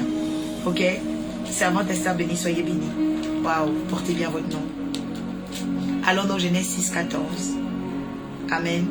Oh, quelqu'un dit, je reçois le bon parfum du pommier. Elle dit que Dieu te bénisse. Alléluia. Que Dieu bénisse tes mains. Parce que tu coiffes, que Dieu te donne, que Dieu vraiment te donne, parce que tu soignes la tête des hommes ou des femmes. Et la coiffure est aussi humaine. Vous voyez? C'est une valeur de beauté, d'esthétique. Ça, c'est le parfum du pommier aussi. Amen. Donc, je proclame que le parfum du pommier arrose ta vie et que tu aies vraiment la sagesse du milieu. Et tu es aussi vraiment pourquoi? Parce qu'il y a des coiffeuses qui, à cause de la sagesse du milieu, sont allées dans des défilés de mode, sont entrées dans des grands milieux. La Bible dit que les dons d'un homme lui donnent accès aux grands. Il ne faut jamais négliger le don qu'on a dans les mains. Amen. Voilà. Ok. Et quand on enseigne, ok, quand on enseigne, l'enseignement c'est le chêne. L'enseignement c'est le chêne. Parce que l'enseignement vient de la connaissance. Amen. Voilà. Et la connaissance, ça dépend de ce aussi qu'on enseigne. Vous voyez, là on enseigne l'évangile, c'est la connaissance d'en haut. Ok. Maintenant, si c'est un enseignement de la connaissance d'en bas, biologie, géographie et tout, là on peut parler effectivement du parfum du pommier. Amen. Parce que le pommier est beaucoup rattaché à l'humanité, à l'homme. Ok. Voilà. Genèse 6, 14. On peut y aller. Genèse 6, 14. Copier, coller aussi le texte. Waouh. Merci Seigneur pour ta parole car l'esprit est vie. Toi, Noé, fais-toi une arche avec un bois de gopher. Une autre version dit un bois résineux. Tu disposeras cette arche en compartiments. Tu l'enduiras de poids dedans et dehors. Voici comment tu feras cette arche. Elle aura 150 mètres de long, 25 de large, 15 de haut. Et tu feras une ouverture à l'arche. Tu la feras d'une 50aine de centimètres depuis le haut et tu placeras une porte sur le côté de l'arche. Tu construiras un étage inférieur, un deuxième, un troisième étage.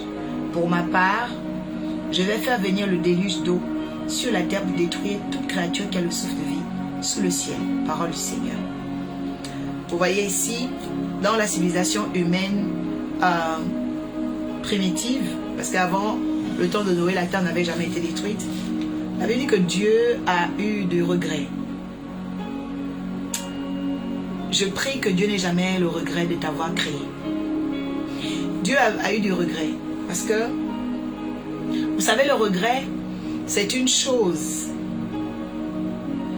qu'on ressent quand on a donné des efforts pour que quelque chose réussisse. Amen.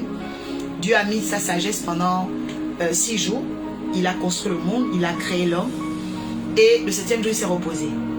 Donc, il avait donné du temps à la créature humaine. Il avait confiance. Mais l'homme a désavoué Dieu. L'homme a déçu Dieu. Et cette déception-là a emmené Dieu à voir un homme qu'on appelle Noé qui était différent. Et il dit à cet homme, fais-toi une arche. Alléluia. La Bible dit que Dieu fera toujours la différence entre ceux qui le servent et ceux qui ne le servent pas. C'est pourquoi je demande à Dieu de faire la différence sur toi, la distinction sur toi. Parce que tu veux vraiment le servir. Ça veut dire porter ses valeurs. Tu veux le représenter. Tu veux vivre pour le bien sur la terre. Que Dieu vienne à ton secours au nom de Jésus et te fasse du bien. Amen. Noé était un homme qui craignait Dieu. Il marchait de façon intègre. Et Dieu le voyait. Je dis à quelqu'un, Dieu te voit. Dieu voit les hommes. Dieu nous voit. Dieu nous sonde. Tu peux mentir aux hommes, tu peux pas mentir à ta conscience. Amen. Mais je prie afin que l'Éternel des armées mette en toi par le Saint-Esprit, on a la Pentecôte, qui te donne un cœur de repentance pour que tu regagnes les valeurs du royaume. Parce que Dieu sera fier. Alors il dit à Noé, tu vas bâtir une arche avec du bois de gopher. Amen. Le bois de gopher est un bois résineux. La résine, c'est ce qui permet de solidifier, coller les choses, les matériaux, de construction, notamment ceux qui sont typiques comme le bois. Et le bois de gopher, en fait, c'est un bois qui est très rare. C'est un bois qui est pratiquement, on va dire, inconnu, parce que très peu de gens l'utilisent et ont accès à lui. Je dirais que dans la symbolique du bois de gopher, il y a un côté abstrait de l'humanité. Ça veut dire quoi? Ça veut dire que dans la vie de l'homme, il y a des territoires qui n'ont jamais été exploités. Ça veut dire quoi? Tu es une femme, par exemple, mais tu ne sais pas que tu as le don des langues. Tu es polyglotte. Mais un jour, tu vas voyager dans un pays, par exemple, tu arrives au Maroc, et puis un jour, 2 jours, tu commences à parler la langue. Mais tu te dis, mais attends, je ne suis pas née ici, mais bizarrement, j'ai écouté les gens parler une fois, bam, il y a des gens comme ça. Ils ont des dons qu'ils n'avaient jamais découverts. Le bois de gopher, l'arbre de gopher, c'est de te faire découvrir les choses que tu ne savais pas de toi. Noé ne savait pas que Dieu devait l'utiliser pour sauver l'humanité. Noé ne savait pas que Dieu l'observait, que Dieu, oh my God, que Dieu l'avait choisi. Je déclare que Dieu te supprenne. My God, les bachos paragado. Je dis que Dieu te supprenne dans le nom de Jésus-Christ de Nazareth. Alléluia. Que Dieu te surprenne dans ta vie. Que Dieu vienne dans les domaines, les départements. Je ne vois pas les cœurs. Je vais te souhaiter bonne nuit. On dirait que tu penses maintenant que c'est la télévision. Je ne vois pas des lives. Je ne te vois pas bouger. Je ne vois pas les partages.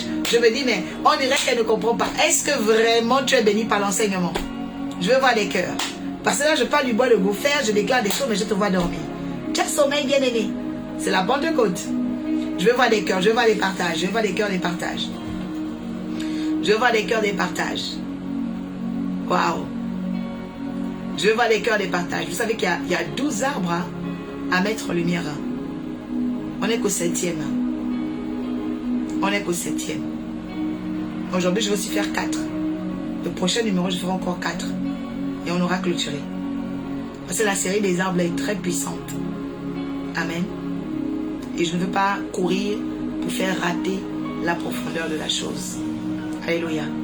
Donc, tapote le live, tapote le live, tapote le live. Quand tu tapotes un live, tu es en train de le sécuriser en fait. Ok? Faut tapoter. Voilà. Tapote le live. Dis là que Dieu te bénisse au nom de Jésus. Amen. Donc, tu tapotes, tu partages. Tu tapotes, tu partages, tu tapotes. Parce que les algorithmes, ok, signalent quand les gens tapotent beaucoup, alors ils commencent à le mettre en vue. Voilà. Mais si tu ne tapotes pas, les gens ne peuvent pas avoir. Il n'y a pas de signal. Il n'y a pas de signal. Ok. Donc, tapote le live, tapote le live, tapote le live. Donc, je célèbre la grâce. Que Dieu vous bénisse abondamment, prophétesse Denise. Alors, donc, il y a une dimension derrière le bois de gopher, ok, de découvrir les territoires jamais exploités de notre vie. De découvrir les capacités jamais exploitées de notre vie. Dis Seigneur, fais-moi découvrir les dimensions que je n'ai jamais exploitées dans ma vie. Il y a des choses que tu ne sais pas de toi, mais dont tu es capable. Il y a des choses que tu ne sais pas de toi, mais que Dieu peut bâtir dans ta vie.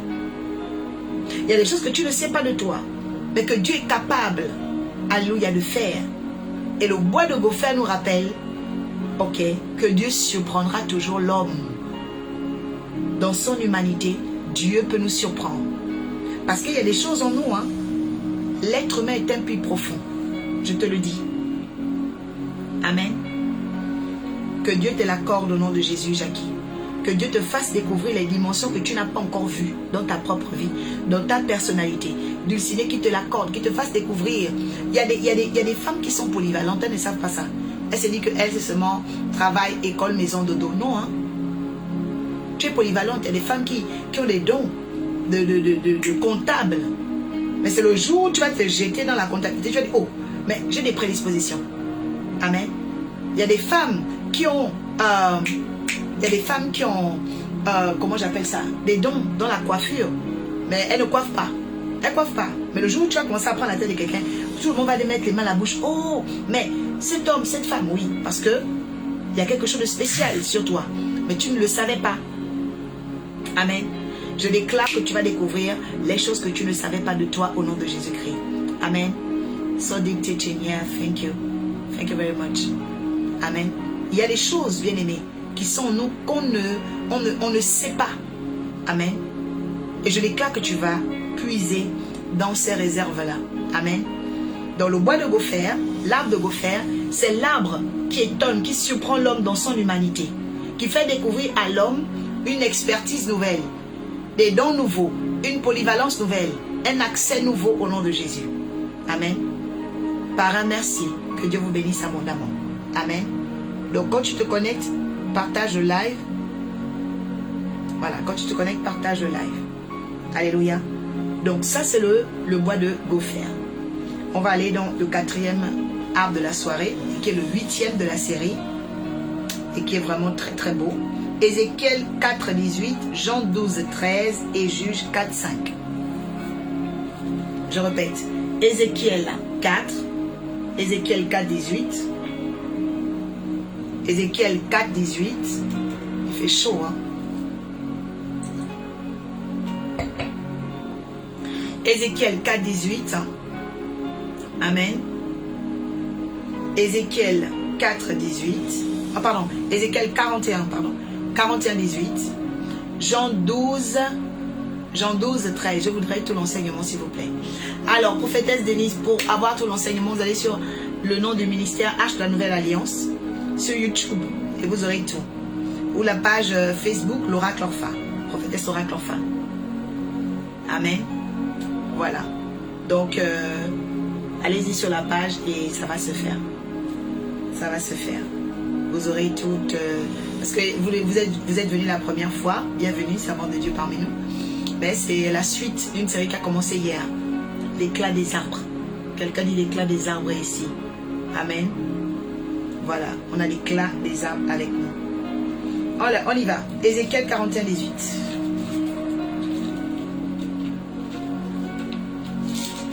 J'aime la parole de Dieu. La parole de Dieu est une lumière sur nos sentiers. J'aime beaucoup la parole. Quelqu'un écrit j'aime la parole. Ézéchiel 41, 18. Oui, le thème c'est l'éclat des arbres. L'éclat des arbres. On avait sculpté des chérubins et des branches de palmiers. Écoute bien ce que Dieu fait. On avait sculpté des chérubins. Les chérubins sont des anges. Amen. Et on les appelle aussi les anges violets. Les chérubins sont des anges violets. Des branches de palmier. Il y avait une branche de palmier entre deux chérubins. Ça veut dire que deux anges tenaient ensemble une seule branche de palmier. Tu vas comprendre de quoi il s'agit. Ok.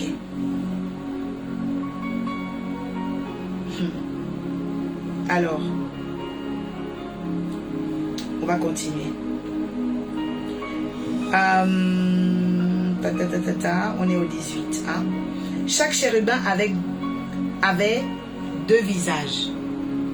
D'accord? Chaque chérubin avait deux visages. N'oubliez pas le palmier, parce que là on parle du palmier. Amen. Chaque chérubin avait deux visages. Un visage d'homme, ok, l'humanité, et moi humaine, tourné du côté de la branche de palmier, et un visage de lion,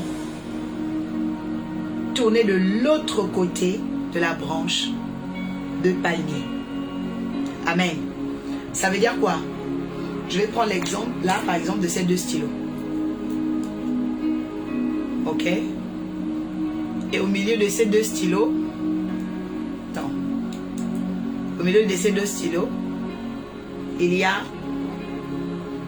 la branche au milieu. Ok? La branche de palmier ici, je fais une figure, hein, c'est une métaphore parce que j'ai pas de branche, elle est un peu loin.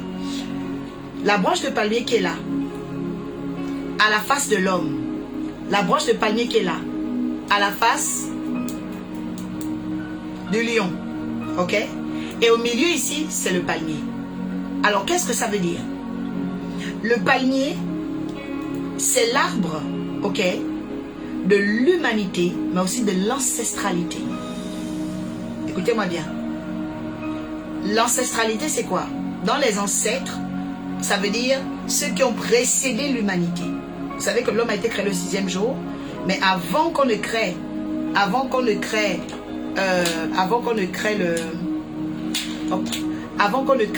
ok, l'homme, il y avait les animaux qui étaient là. Avant qu'on ne crée l'homme, il y avait les bêtes qui étaient là. D'accord? C'est pourquoi il faut savoir que les animaux sont les ancêtres des hommes. C'est pourquoi vous allez voir qu'on parle des homo sapiens et tout et tout. Parce qu'en fait, les animaux sont les ancêtres des hommes. Vous voyez? C'est ça. Ça, il faut le savoir.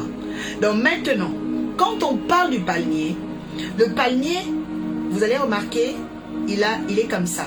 Sur la branche, ces branches, ok, qui vont à de droite et de gauche. Ok? Donc ça fait une forme comme ça. Et puis plusieurs fois. Le palmier a, ok, une correspondance qui est humaine et qui est aussi ancestrale. Ça veut dire quoi? Ça veut dire que il y a des gens qui même le savent, il y a des gens ici parmi vous qui connaissent le terme de la transmutation. Vous avez entendu parler des gens par exemple qui se transforment la nuit. Malheureusement dans la sorcellerie les gens font ça. Ok? Mais dans l'église chrétienne, remarquez un peu que Jésus dit que il a aussi la facette du lion. Pourquoi Jésus dit qu'il a la facette du lion? Parce que la facette du lion, c'est la royauté. C'est pourquoi le palmier, vous avez remarqué, les rois et les reines, sur leur trône, on dessine souvent le palmier. Amen. Dans l'Empire romain, le roi avait toujours un palmier qui était sur son autel. Ok? Le palmier représente la royauté, la gouvernance, la domination. Alléluia. Parce que quand le lion est quelque part, le lion impose. Le lion est roi. On l'appelle le roi de la forêt. Pourtant, le lion n'est pas plus grand que l'éléphant. Vous voyez? Mais pourquoi il règne? Parce que c'est une royauté qu'il a reçue. Les animaux, ils se sont regardés, ils ont dit non. Lui là, c'est notre roi. Amen.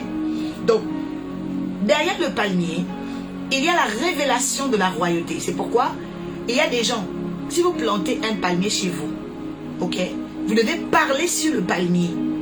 Pendant que je plante ce palmier, je règne dans tel domaine. Je règne dans l'économie, je règne dans les études, je règne dans... Tu dois demander un règne, ok? Tout ce que l'homme occupe, tout ce que l'homme organise devient un royaume dans sa vie. Ouais. Et je déclare que tu vas régner dans ton royaume au nom de Jésus.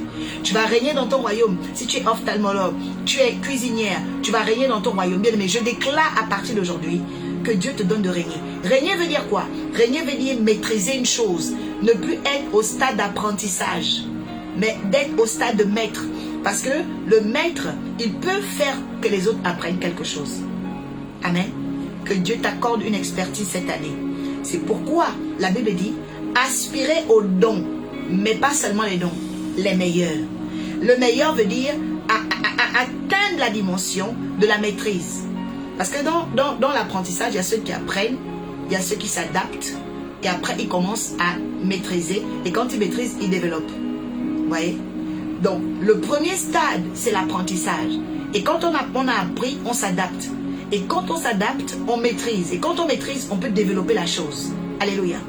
Donc, il y a une dimension importante pour tout homme dans la vie, ok, qui veut comprendre le parfum du palmier, qui veut comprendre la dimension du palmier dans sa vie, vivre avec ce qu'on appelle aussi la palme d'or, tu dois te dire, je veux régner dans un domaine. Tu ne peux pas tout maîtriser dans la vie. Mais il y a des domaines où tu dois être fort. Il y a des domaines où tu dois t'imposer. Il y a des domaines où tu dois être une référence. Et je déclare à partir de ce jour que Dieu t'impose dans un domaine, que Dieu te donne par le Saint-Esprit, où nous sommes à la célébration de la Pentecôte, de devenir expert. Quelqu'un dit, c'est ma Pentecôte d'expertise. C'est ma Pentecôte de maîtrise. Ma Pentecôte, oh my God, où je serai confirmé dans un domaine acquis. C'est important. Tu dois être confirmé dans un domaine acquis. C'est pas tu es là, bon, tu fais un peu tout comme ça, non. Il faut que tu découvres vraiment le domaine où tu as la niaque, comme on dit. Le domaine où tu brûles. Le domaine qui est un domaine d'expertise pour toi. Reçois ta Pentecôte d'expertise. Reçois ta Pentecôte d'expertise. Mais vous savez, quand les flammes de feu sont descendues sur les apôtres, c'était pour leur donner des expertises. Les gens les ont reconnus. Ils disent, mais ces hommes-là, ils parlent dans notre langue, ils maîtrisent notre langue, alors que quelques jours avant, ils ne parlaient pas ces langues. Tu vas recevoir, my God, une Pentecôte d'expertise. Il y a des gens qui seront experts dans la parole de sagesse, experts dans la prophétie, experts dans le discernement des esprits, experts dans l'enseignement, experts, oh my God, lebra adou shakata, que Dieu te l'accorde au nom de Jésus, experts dans les saintes écritures, experts. On ne peut plus faire les choses seulement à la dimension de l'apprentissage au petit niveau. Tu dois aspirer aux dons, mais les meilleurs. Ce que tu fais aujourd'hui doit devenir meilleur. Ce que tu fais aujourd'hui doit devenir une expertise pour que demain tu puisses l'enseigner, la partager, la dispenser. Ça, c'est la volonté de Dieu. C'est le dessein de Dieu derrière l'appel de quelqu'un. C'est que cette personne apprenne, cette personne s'adapte, cette personne maîtrise la chose et aille maintenant développer la chose. Reçois ta Pentecôte d'expertise. Je dis reçois au nom de Jésus-Christ de Nazareth. Claudia, et quand tu veux monter, je vais te faire monter tout à l'heure si tu veux la prière. Amen. Je déclare au nom de Jésus-Christ de Nazareth que tu vas être cet arbre dans le nom de Jésus-Christ de Nazareth. Amen. C'est très important. Écoutez, tout n'est pas d'être un arbre à fruits. On ne réussit pas forcément parce qu'on est un arbre à fruits. On réussit parce qu'on connaît l'arbre que nous sommes. Oui. Vous savez que le figuier porte des fruits. Mais Jésus a maudit le figuier. Le figuier, hein, le figuier porte des fruits. Mais Jésus a maudit le figuier. Donc on ne réussit pas parce qu'on porte forcément des fruits. On réussit parce qu'on connaît l'arbre que nous sommes. Et quand on se connaît, la Bible dit, vous connaîtrez la vérité, vous serez affranchis. C'est ce que tu connais de toi qui fait de toi un expert. Oh my God. Reçois ta Pentecôte d'expertise au nom de Jésus-Christ de Nazareth. Alléluia. C'est très important. Et pour connaître davantage, nous devons être au pied de la croix. Oh, quelqu'un dit au pied de la croix, au pied du maître. Vous savez, il y a deux dames qui étaient avec Jésus. Marthe et Marie. Marthe représente l'agitation, l'activisme, la religion. Elle fait beaucoup de choses, et puis elle commence à gronder même Jésus. Jésus, s'il te plaît, demande à ma soeur de venir en cuisine ici. Alors elle va avec moi. Jésus dit, hé, Marie a choisi la bonne part. Marie aime l'enseignement. Marie aime les lumières. Marie aime écouter les révélations. Ouais. C'est comme vous êtes là aujourd'hui, vous écoutez ce que je dis. Vous écoutez ce que Dieu a déposé en moi. C'est une expertise dans l'enseignement. Alléluia. Et je déclare au nom de Jésus que ce que tu reçois comme lumière va t'aider, va t'arroser, va t'éclairer. Je déclare dans le nom de Jésus que l'Éternel fasse de toi un arbre fort, un arbre puissant. Alléluia. C'est pas tout de dire, oh Seigneur, je vais être un arbre à fruits, non. Dis, Seigneur, je veux connaître l'arbre que je suis. Alléluia. L'autoconnaissance est importante, bien-aimé. Tu dois connaître parce que tout arbre a une valeur. Tout arbre a une valeur. Parce que si même dans un arbre comme le pommier, on dit, il a le bien et il a le mal, ça veut dire qu'on enlève son mauvais côté, on ne prend que le bien de lui. Amen. C'est pourquoi dans la mémoire des arbres, on parle dans le bon côté, ok, des arbres, on parle de l'histoire. Vous voyez, l'histoire, il y a un patrimoine derrière les arbres. Amen. Donc je dis à quelqu'un, dans la révélation de ce 8e arbre, alléluia, waouh, la daronne, que Dieu te bénisse abondamment, je ne t'avais pas vu. Que Dieu te bénisse. Donc, dans la révélation de ce 8e arbre, qu'est le palmier, on doit comprendre que le palmier représente aussi la menorah. Qui connaît la menorah juive? La menorah. Que veut dire la menorah? La menorah, ce sont les 7 esprits par lesquels Dieu donne à l'homme de réussir dans la vie. Ésaïe 11, verset 1. Allons voir. Dis Seigneur, donne-moi les 7 esprits qui font réussir l'homme sur la terre. Dis Seigneur, donne-moi les 7 esprits qui font réussir l'homme sur la terre. La menorah, oui, c'est le chandelier. Amen. Alors, allons dans Ésaïe 11, verset 1. Vous voyez la menorah, c'est comme un arbre. Un arbre à 7 branches. Allons voir. C'est un palmier. Ésaïe 11, verset 1. Quelqu'un va le lire. Dis Seigneur, donne-moi les 7 esprits qui font réussir l'homme sur la terre. Vous voyez, le palmier est vraiment quelque chose d'important. Ok, je suis à 17, 15. Ésaïe 11, verset 1. En copie, en copie. Que Dieu t'accorde les esprits qui font réussir les hommes sur la terre, Sadia. Que Dieu t'accorde les esprits qui font réussir les hommes sur la terre, Mathurine. Ésaïe 11, verset 1. La Bible dit: un rameau poussera de la souche d'Ésaïe, un rejeton naîtra de ses racines. Amen. Quand vous voyez, le palmier a des rameaux. L'esprit de l'Éternel reposera sur lui.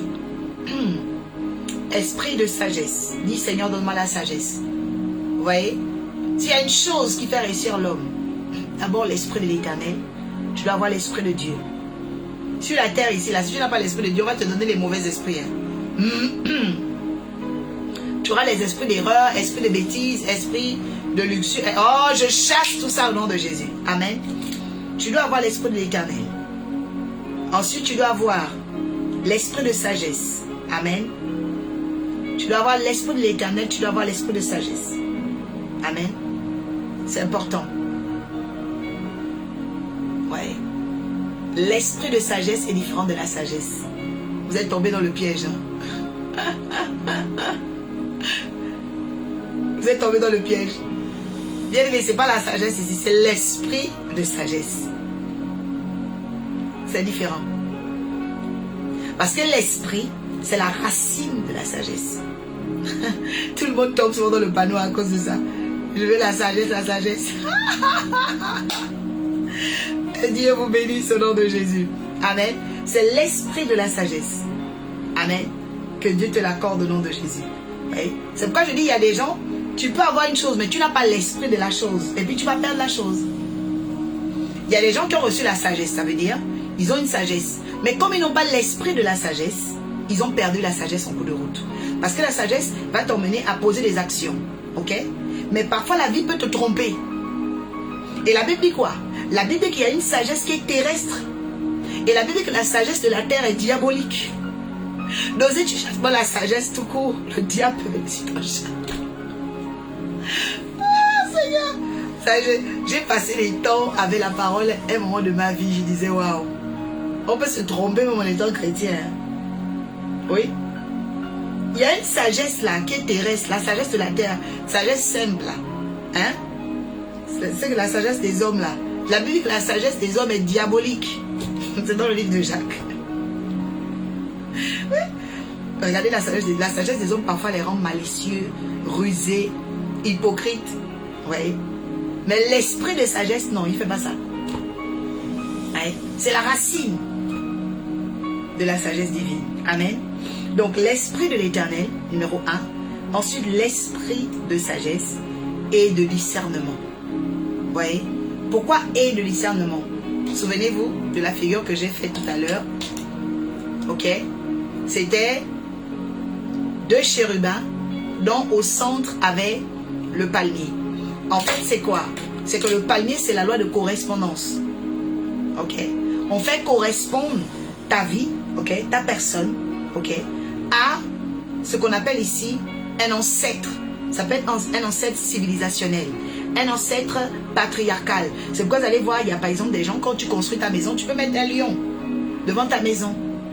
Tu peux mettre un aigle devant ta maison. Vous voyez? C'est pour faire, ok, correspondre ta vie, ton énergie, d'accord, à un ancêtre. C'est important. Vous voyez? Parce que les ancêtres, on ne peut pas les ignorer. Jésus lui-même est le lion de la tribu de Juda. Donc, Jésus comprenait que son ancêtre était le lion. Vous voyez? C'est très important ce que je vous dis aujourd'hui. Beaucoup de gens ne comprennent pas le monde ancestral. Oh, la sorcellerie. Non, les ancêtres, tu vas les fuir comment? Ils font partie de l'humanité. Parce que l'homme a été tiré de là. Vous voyez? Jésus comprenait que son ancêtre était le lion. Vous voyez? Il comprenait aussi que son ancêtre était aussi l'aigle. Vous voyez?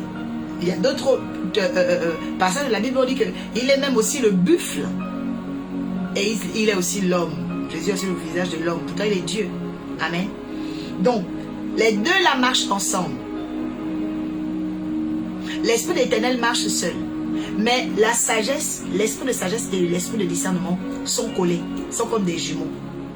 Amen. Je déclare que tu auras un esprit de sagesse et de discernement. Après, tu as l'esprit de connaissance. L'esprit de connaissance, c'est quelqu'un qui reçoit un esprit, ça veut dire un ange qui l'illumine, un ange qui l'instruit. Vous voyez? La plupart des hommes et des femmes que vous voyez, comme moi, comme ça, qui enseignent, qui prêchent, ils ont un esprit de connaissance et de crainte de l'Éternel. Les deux là sont ensemble. C'est pourquoi plus quelqu'un connaît Dieu, plus quelqu'un craint Dieu. Quand vous voyez quelqu'un qui est dans la négligence, tu t'en fous des choses de Dieu. Ben ça, tu n'as pas, ça ne connaît pas Dieu. Il n'y a pas de connaissance. Quand plus tu vas connaître Dieu, oh my God, reçois la connaissance de Dieu au nom de Jésus. Quand quelqu'un connaît Dieu, tu t'approches de lui avec crainte. Parce que tu découvres que mais Dieu est trop grand en fait. Alléluia. Je prie que Dieu t'accorde, my God, un esprit de connaissance et de crainte de l'Éternel. Quand quelqu'un a la connaissance, la crainte va augmenter dans son cœur. Remarquez même, l'être humain aime toujours mépriser ce qu'il ne connaît pas. Quand les gens même ne te connaissent pas, ils te prennent pour n'importe qui. Tu vois? La méconnaissance emmène la négligence ou le mépris. Mais quand tu connais, tu considères. Amen. Jésus rencontre une femme au puits, la Samaritaine, dans Jean 4. Il lui dit, si tu connaissais l'homme qui te parle, donc la connaissance est importante. Il dit, tu connaissais l'homme qui te parle, toi-même tu auras demandé de l'eau à boire. Mais elle ne connaissait pas au début, elle lui parlait en bizarre. Hein. Elle était vraiment bizarre, cette Samaritaine. Elle méprisait, je dis, oui, mais tu ne sais pas pour qui, tu n'es rien du tout par rapport à Jacob. Je me dis, waouh. Mais si tu connaissais la personne qui te parle. Et c'est quand Jésus lui a dit, tu as eu 5 maris dans ta vie. Et l'homme que tu fréquentes actuellement n'a même pas le projet de t'épouser. Là, il peut dire, oh, mais monsieur là, il connaît vraiment les choses. Amen. C'est important. Vous voyez? Comme pour dire aussi à une femme, vous voyez, dans l'humanité où nous vivons là, ok, on n'a pas qu'un seul homme de ta vie. C'est une hérésie et c'est des mensonges. Ok? Il n'y a pas qu'un seul homme de ta vie. Non. Il n'y a pas qu'une seule femme de ta vie. Le seul à qui Dieu a fait ça, c'est Adam et Ève. Sur la terre là, il y a des types d'hommes de ta vie. Il y a des types de femmes de ta vie. C'est-à-dire que ce sont des prototypes, des spécimens par des classifications. Jésus dit à cette femme-là, tu as eu 5 maris. Mais celui que tu fréquentes même là, il n'a pas le projet de t'épouser. Que Dieu te sépare des gens qui n'ont pas le projet d'aller loin avec toi. Amen. Mais elle avait eu 5 maris. Ça veut dire qu'elle avait eu 5 hommes qui avaient à cœur de l'épouser. Vous voyez, c'est différent. C'est très très différent. Vous voyez, il y a des gens comme ça. Oh, la femme de ma vie, c'est faux. Il n'y a pas de la femme de ta vie. Il y a des types de femmes de ta vie. Des types, elles sont nombreuses. Mais c'est toi qui dois aller prier, même pour dire Seigneur, montre-moi comment et tout. Et puis tu arranges tout avec Dieu. Amen. Donc il faut arrêter de lier vos destins aux gens. Oh, c'est la personne de ma... Non. Arrêtez ça. Jésus a dit à la femme, tu as eu 5 maris. Ça veut tout dire.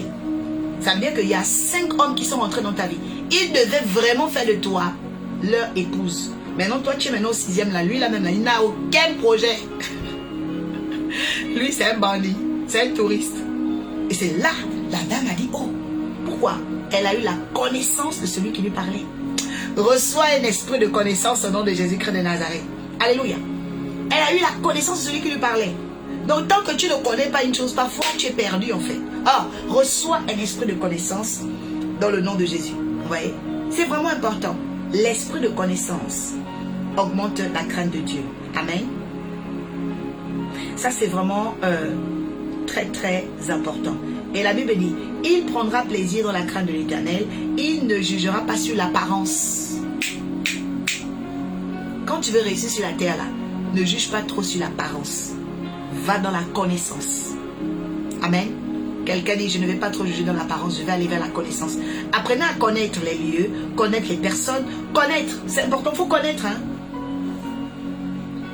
Arrêtez d'être là sur les apparences, c'est pas bon. Il faut connaître. Que Dieu te bénisse au nom de Jésus. Amen. Ouais. Ne vous arrêtez pas comme ça, vous, les apparences. Non. Allez-y dans la connaissance. Allez-y dans la connaissance. Alléluia. Tu as vu une belle maison. Oh, la maison est belle. Il y a des gens qui habitent dans des belles maisons. Ils boivent des médicaments là-bas. Ils veulent même se suicider. Et puis toi, tu es là, tu dis, oh, j'aimerais vivre comme eux. Tu les envies. Non. Quand tu as la connaissance là, ça augmente la crainte de Dieu. Parce que tu ne connais pas la base de leur richesse. Comment ils ont fait pour devenir comme ça? Donc n'envie pas ce que tu vois. Amen. Va dans la connaissance. Toi, cherche à connaître comment Dieu va te faire réussir. Toi, cherche à connaître comment Dieu va t'emmener plus loin. Toi, cherche à connaître. Quand tu vas connaître ton chemin de réussite, tu vas craindre Dieu. Parce que Dieu va te faire grandir. Amen. Et c'est le palmier qui dispense ça en nous. Le palmier. C'est pourquoi vous allez voir dans le festival de Cannes. Le symbole, c'est quoi? C'est la palme. C'est la palme. Amen. Festival de Cannes pour dire quoi?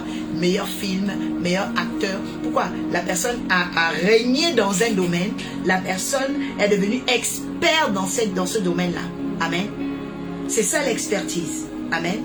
Deuxième texte sur le palmier, Jean 12, 13. Troisième texte, juste 4, 5. On va dans Jean 12, 13. Dès que je vais terminer les deux textes-là, on va clôturer parce qu'il y a encore 4 arbres pour la série de la semaine prochaine. Il y en a 12. Dieu va beaucoup nous bénir. Quelqu'un dira, c'est trop fort la série des arbres. Amen. C'est trop fort la série des arbres. Ouais. Jean, oh, je suis tombée direct. Cet esprit est fort. Jean 12, je suis tombée direct. Ok, je prends le verset 13. Nous lisons la parole de Dieu avec respect et considération. La Bible dit, le lendemain, la foule était nombreuse. Les personnes venaient pour la fête après que Jésus se rendait à Jérusalem. Elles prirent des branches de palmier et elles allèrent à la rencontre en criant « Hosanna, béni soit celui qui vient au nom du Seigneur, le roi d'Israël. » Jésus trouva un anon. Ok. Le roi d'Israël, pardon, je m'arrête là. Le roi. Amen. Quelqu'un dit le palmier, c'est la royauté. Dit le palmier, c'est le royaume. Amen. Le palmier, c'est la royauté. C'est pourquoi il y a des marques, vous allez voir, ils mettent toujours les branches de palmier. C'est la royauté. C'est le prestige. Amen. C'est un symbole de prestige. Hein? De royauté, de domination. Et je déclare que Dieu t'accorde le prestige. Tu vas avoir une vie de luxe. Le luxe n'est pas un péché. C'est la luxure qui est un péché. Les gens confondent. Hein? La luxure et le luxe, c'est pas pareil. Ça aussi, les gens tombent beaucoup dans le panneau. Quelqu'un dit la luxure n'est pas le luxe. C'est pas pareil. Ouais. La luxure est un péché. Le luxe n'est pas un péché. Je déclare au nom de Jésus que tu auras une vie de luxe. Hein? Le luxe, c'est tout ce qui est raffiné. C'est ça le luxe. C'est le raffinement. Ouais. C'est pas grossier, c'est pas too much. Alléluia. Oh, je déclare aujourd'hui que tu auras une vie de luxe. Amen. Et quand les gens te disent, mais toi c'est quoi? Tu te prends pour qui? Tu dis, c'est pas un péché. Le luxe n'est pas un péché, c'est la luxure qui est un péché. Alléluia. Oui. Regardez un peu. Jésus aimait le luxe. Moi je suis convaincue. Vous savez pourquoi? Je risque de parler de l'arbre. Je voulais parler. Je cache d'abord ça. Je vais parler de son expérience par exemple chez Marie de Magdala. Vous savez que toute personne qui a dans son nom le de, ok, parle de noblesse, d'importance et de prestige. Quand on dit par exemple Nadia de Villepinte, Éric de la Beauvoir, Villeneuve de la Garenne. Quand vous voyez le 2 est un insigne de noblesse dans le patronyme. D'accord? Et Marie de Magdala était une femme noble. C'était une femme importante. Marie de Magdala, qui était une disciple de Jésus, était une femme qui était respectée. Donc, on lui a donné le nom de la ville de Magdala. Alléluia. Et cette femme-là, elle était tellement importante que Jésus venait chez elle. Si vous ne savez pas, Jésus vivait chez elle. Quand Jésus faisait sa mission, il a quitté Joseph et Marie parce qu'il ne voulait pas le bruit. Dans le livre de Marc, Marie commençait à parler à Jésus. Oui, tu es fou, tu as peu de la tête. Il a dit, ah, je vous laisse là-bas. Parce que lui, il était l'aîné. Après, il a eu les petits frères et tout, Marc, Joseph et tout ça. Il est parti, il habitait chez Marie de Magdala, Jésus. Et cette femme, toi, tu crois qu'une femme qui vit dans le luxe, elle vit comment? Jésus aimait le luxe, il a quitté pour le quartier. Il est parti vivre chez elle. Amen. Et c'est là-bas, la Bible dit que, ouvre dans Luc 8, verset 3. Quelqu'un dit même Jésus aime le luxe. Oui. Quelqu'un écrit Jésus aime le luxe. Je vous dis la vérité, Jésus aime le luxe. Hein? Oh, là. Jésus aime le luxe. C'est dans Luc 8, 3. Luc 8, 3. Amen. C'est juste une parenthèse. Hein. Là-bas, il n'y a pas d'arbre. C'est une petite parenthèse, on va fermer. Alors, allons-y. Alors, on va même commencer au 1. Jésus allait de ville en ville, de village en village. Il prêchait et annonçait la bonne nouvelle du royaume de Dieu. Les 12 apôtres accompagnaient Jésus avec quelques femmes qui avaient été guéries des esprits mauvais et des maladies. Il y avait Marie de Magdala en tête, voyez, parce que c'est elle qui s'occupait, on va dire, de sa mission. Marie de Magdala, la Bible dit que Jésus l'avait délivré de 7 démons. C'est pas beaucoup de gens qui sont riches, parfois ils ont des démons. Jeanne de Chouza, vous voyez, des femmes nobles. Jeanne de Chouza, ok, on l'appelait l'intendant d'Hérode. Intendant veut dire aujourd'hui, par exemple, aide-camp, ok, ou chef de protocole. C'est un signe de pouvoir et d'autorité. Ça veut dire qu'il était déjà dans la palme du pays, ok, dans la gouvernance même du pays. C'est-à-dire quand on parle d'Emmanuel Macron, Félix Tshisekedi, voilà, vous voyez, son aide-camp, son chef de protocole, la femme de ce monsieur-là, elle était avec Jésus. Donc vous pensez que Jésus... Non, quelqu'un dit Jésus... Non, mais Jésus aimait le luxe, hein. Donc le luxe n'est pas un péché. C'est la luxure qui est un péché. Vous voyez? La Bible dit ensuite il y avait Suzanne. Vous voyez que Suzanne, par contre, elle n'a pas un grand nom. Et on la cite en dernier. Ouais, Suzanne n'a pas la noblesse dans le nom, il n'y a pas deux. Suzanne. Et puis il avait dit beaucoup d'autres. À partir d'aujourd'hui, il déclare que tu vas quitter la classe de beaucoup d'autres. Quelqu'un dit je quitte la classe de beaucoup d'autres. La classe commune. Oh Seigneur Jésus. Je déclare que tu vas te marier à un homme important. Écoute, je suis en train de parler du parfum de la palme ici. La palme, ce sont des personnes que Dieu va rendre prestigieuses sur la terre. Je dis ton mari sera important, ta femme sera importante. Je dis tu quittes la classe de beaucoup d'autres au nom de Jésus. Et écoutez, même dans les choses de Dieu là. Non, quand j'avais lu ce texte, je dis attends. Donc il y a des femmes là, elles étaient avec Jésus, elles avaient le pouvoir, tout. Et puis les autres, on dit les autres. C'est-à-dire que des femmes qui n'ont pas de nom, elles étaient quand même avec Jésus. Je déclare, oh Kapashakata, Dieu te donnera un nom au nom de Jésus. Tu quittes la classe de beaucoup d'autres. Tu quittes la classe de beaucoup d'autres au nom de Jésus. Tu dois aspirer à ce qui est meilleur. On n'est pas sur la terre pour vivre. Non, on reçoit le parfum de la palme. Reçoit le parfum du palmier. My God. Je détruis. Je vois un esprit sombre qui était dans la vie de quelqu'un. C'est comme si un esprit de pauvreté, un esprit de poisse, oh, qui t'emmène à toujours choisir des choses communes. Hein? D'être comme tout le monde. Je brise cet esprit maintenant au nom de Jésus-Christ de Nazareth. Je dis que le Seigneur brise, oh my God, cet esprit dans ta vie au nom de Jésus. Que tu aimes les choses brillantes, des choses éclatantes. C'est comme ça la volonté de Dieu. Tu ne dois pas aimer des choses qui sont banales. Non. Jésus était dans la palme du pays. Il faisait partie de la palme. Quand on dit la palme du pays, ça veut dire les gouvernants. Il fréquentait des personnes, des femmes qui étaient des épouses, ok, des grands messieurs. Et puis les autres, on dit les autres. Oh non, moi je refuse ça. Quelqu'un dit je refuse ça. Vous voyez ça? Tu dois avoir la distinction du palmier dans ta vie. Tu dois être arrosé du prestige du palmier dans ta vie. Oh my God, quelqu'un dit j'aime trop le palmier. Oui. Le palmier c'est le prestige. Alléluia. C'est le prestige. Jeanne de Souza était une femme carrément d'un intendant. Oh my God. Le numéro 1 du chef d'État. C'était elle. Maintenant, les gens sont là. Oh, Jésus, Jésus, c'est la pauvreté. Jésus n'est pas dans la pauvreté. Hein. Faites attention. Hein. Est-ce que vous connaissez vraiment l'évangile? Tu penses que si Jésus était dans la pauvreté, il devait avoir Judas comme trésorier? La Bible dit que Judas gérait la bourse. Amen. Et que même lorsque Jésus était en mission, il y a une dame qui est venue avec un parfum de nard. Et cette dame l'avait cassé le parfum. Et la Bible dit que ce parfum avait une valeur d'à peu près 300 deniers. Prends la monnaie de ton pays, tu mets 300. 300 euros, ça fait combien? 300 dollars. Mais est-ce que toi-même là, tu as un parfum de 300? Toi-même, tu as un parfum de 300 euros? Mais ça veut dire que c'est le luxe. Ouais. Et quand Judas a commencé à voir que le luxe c'est dans la vie de Jésus, Judas a commencé à être jaloux. Et il commençait à voler dans la bourse. C'est ce que la Bible dit. Ouais, ça. Oui. Donc Jésus était un homme prospère. Arrêtez de voir Jésus dans la pauvreté. Moi, je ne comprends pas les gens. C'est quel évangile? Il faut bien connaître Jésus. Hein? Ouais. Jésus n'était pas dans la pauvreté. Je dis que je brise l'esprit de pauvreté. Oh. Quelqu'un dit je sors de ça au nom de Jésus. Ce jour de pauvreté est brisé. Amen. Tu dois avoir une alliance avec le palmier. À partir d'aujourd'hui, il faut chercher. Va chercher un pommier. Mets dans ta maison. Petit arbuste. Hein? Tu peux pas pour le palmier là. Va couper des branches, même tu mets dans ta maison. Ça porte bonheur le palmier. Ça porte bonheur. Amen. Cette nuit, c'est la nuit des symboliques. Vous avez aussi des personnes qui ont parfois des chaînes avec des palmiers. Ouais. C'est important. On doit mettre des vrais symboliques sur nous. Des symboliques prestigieuses. Parce que les anges plongent un regard dessus pour nous visiter et faire correspondre les événements de nos vies. Amen. Je suis déjà presque dans le message de demain. Oui.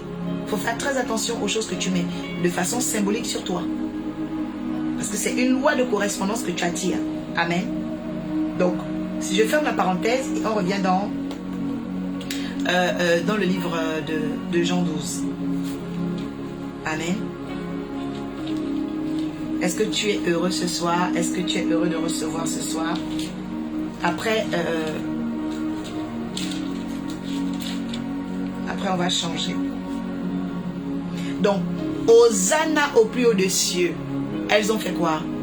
Elles ont reconnu la royauté de Jésus. Crystal Diamond, que Dieu te bénisse. Elles ont reconnu la royauté de Jésus. On dit, heureux celui qui vient. Béni soit celui qui vient au nom du Seigneur, le roi des Juifs. Ouais. Et les femmes ont mis les palmiers sur Jésus comme ça.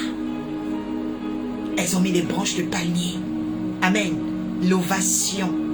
Elles ont fait le milolo. Alléluia. Pourquoi? Parce que quand tu as le prestige, à un moment donné, quand tu as l'alliance de palme dans ta vie, l'alliance de palmier dans ta vie, tôt ou tard, on va t'emmener dans les hauteurs. Tu seras honoré. Je déclare dans ta vie que tu seras honoré au nom de Jésus. Dans tes combats, tu seras honoré. Je dis, tu sortiras avec la palme d'or. Tu vas brandir la palme d'or parce que tu es la victorieuse au nom de Jésus-Christ. Amen. C'est important. Tu auras la palme d'or dans tes combats. Faut jamais, moi je vais vous dire, n'acceptez jamais d'être éprouvé sans sortir avec la palme. C'est pas un bon signe. Il faut prier pour dire, Seigneur, dans mon combat, je dois sortir avec la palme. C'est-à-dire la récompense. Ouais. C'est quand même les footballeurs. Un footballeur est respecté à cause de quoi? Le palmarès. Ça vient de palmier. C'est un mot grec, palmarès. Ok? On dit le palmarès. Qu'est-ce que dans ton palmarès? Tout ce qui rassemble tes victoires.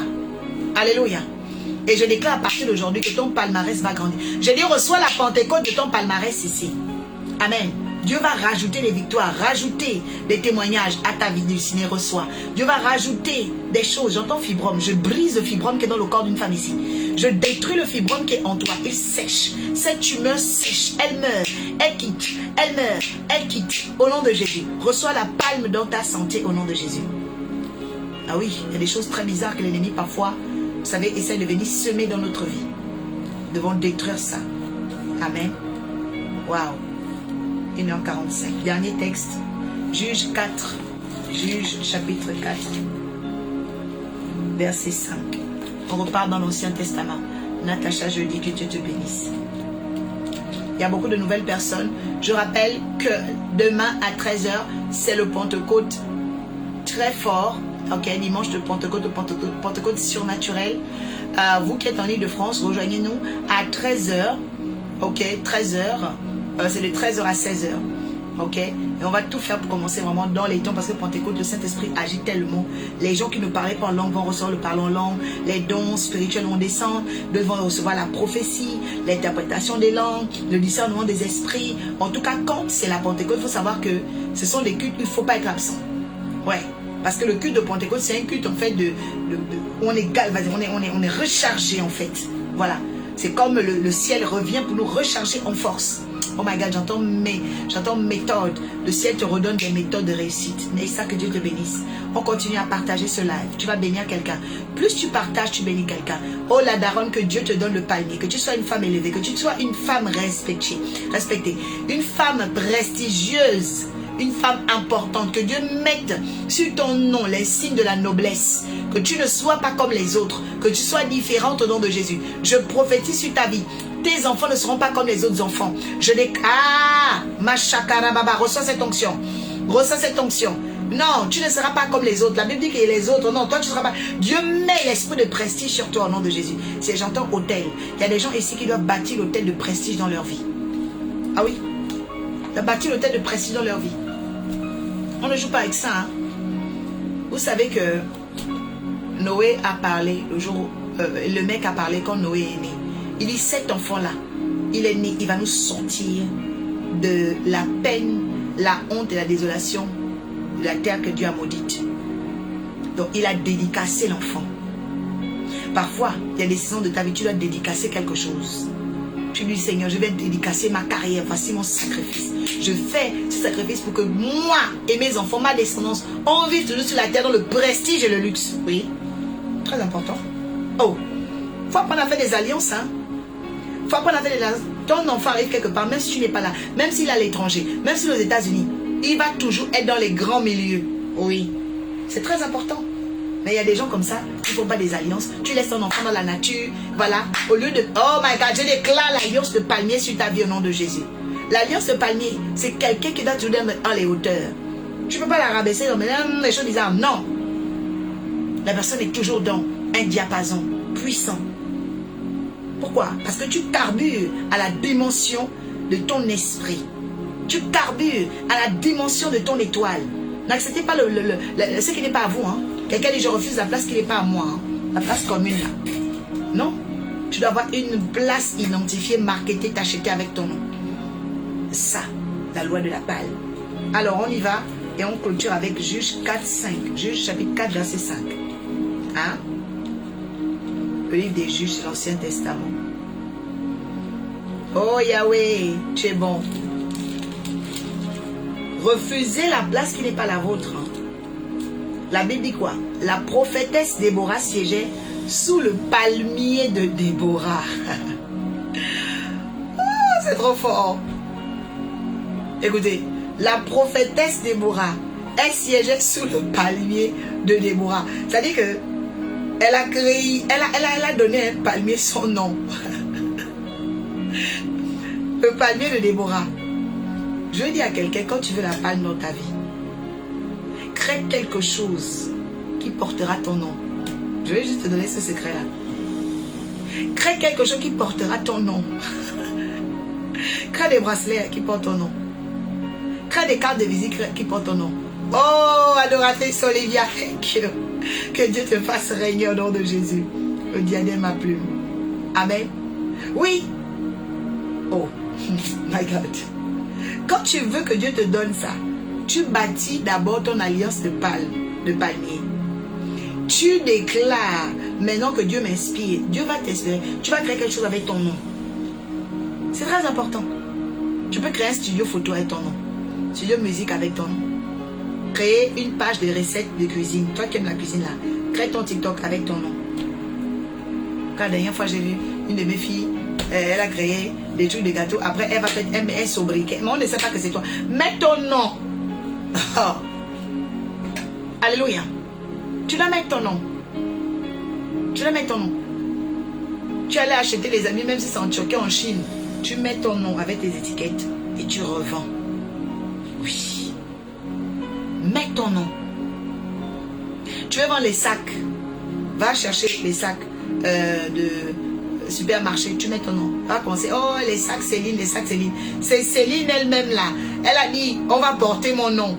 Aujourd'hui, Céline est comme Louis Vuitton. C'est des sacs de luxe. Mais c'est le prénom de quelqu'un, elle a dit, moi je mets mon nom. Alléluia. Tu dois mettre ton nom. Eka Beauty. Oh, c'est joli ça.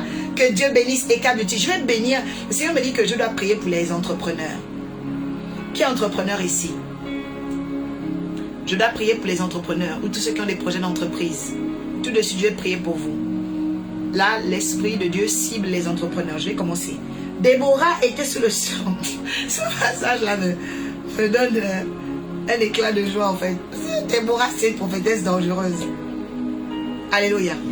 La Bible dit que Déborah, la prophétesse, elle siège encore sur le palmier de Déborah. C'est trop fort. Et puis, elle était en Ramée Bethel dans la région montagneuse, donc la région élevée. Amen. D'Éphraïm. Les Israélites venaient vers elle pour être jugés. Donc, quand les Israélites venaient, ils trouvaient conseil auprès de la prophétesse Déborah. Elle parlait, alléluia,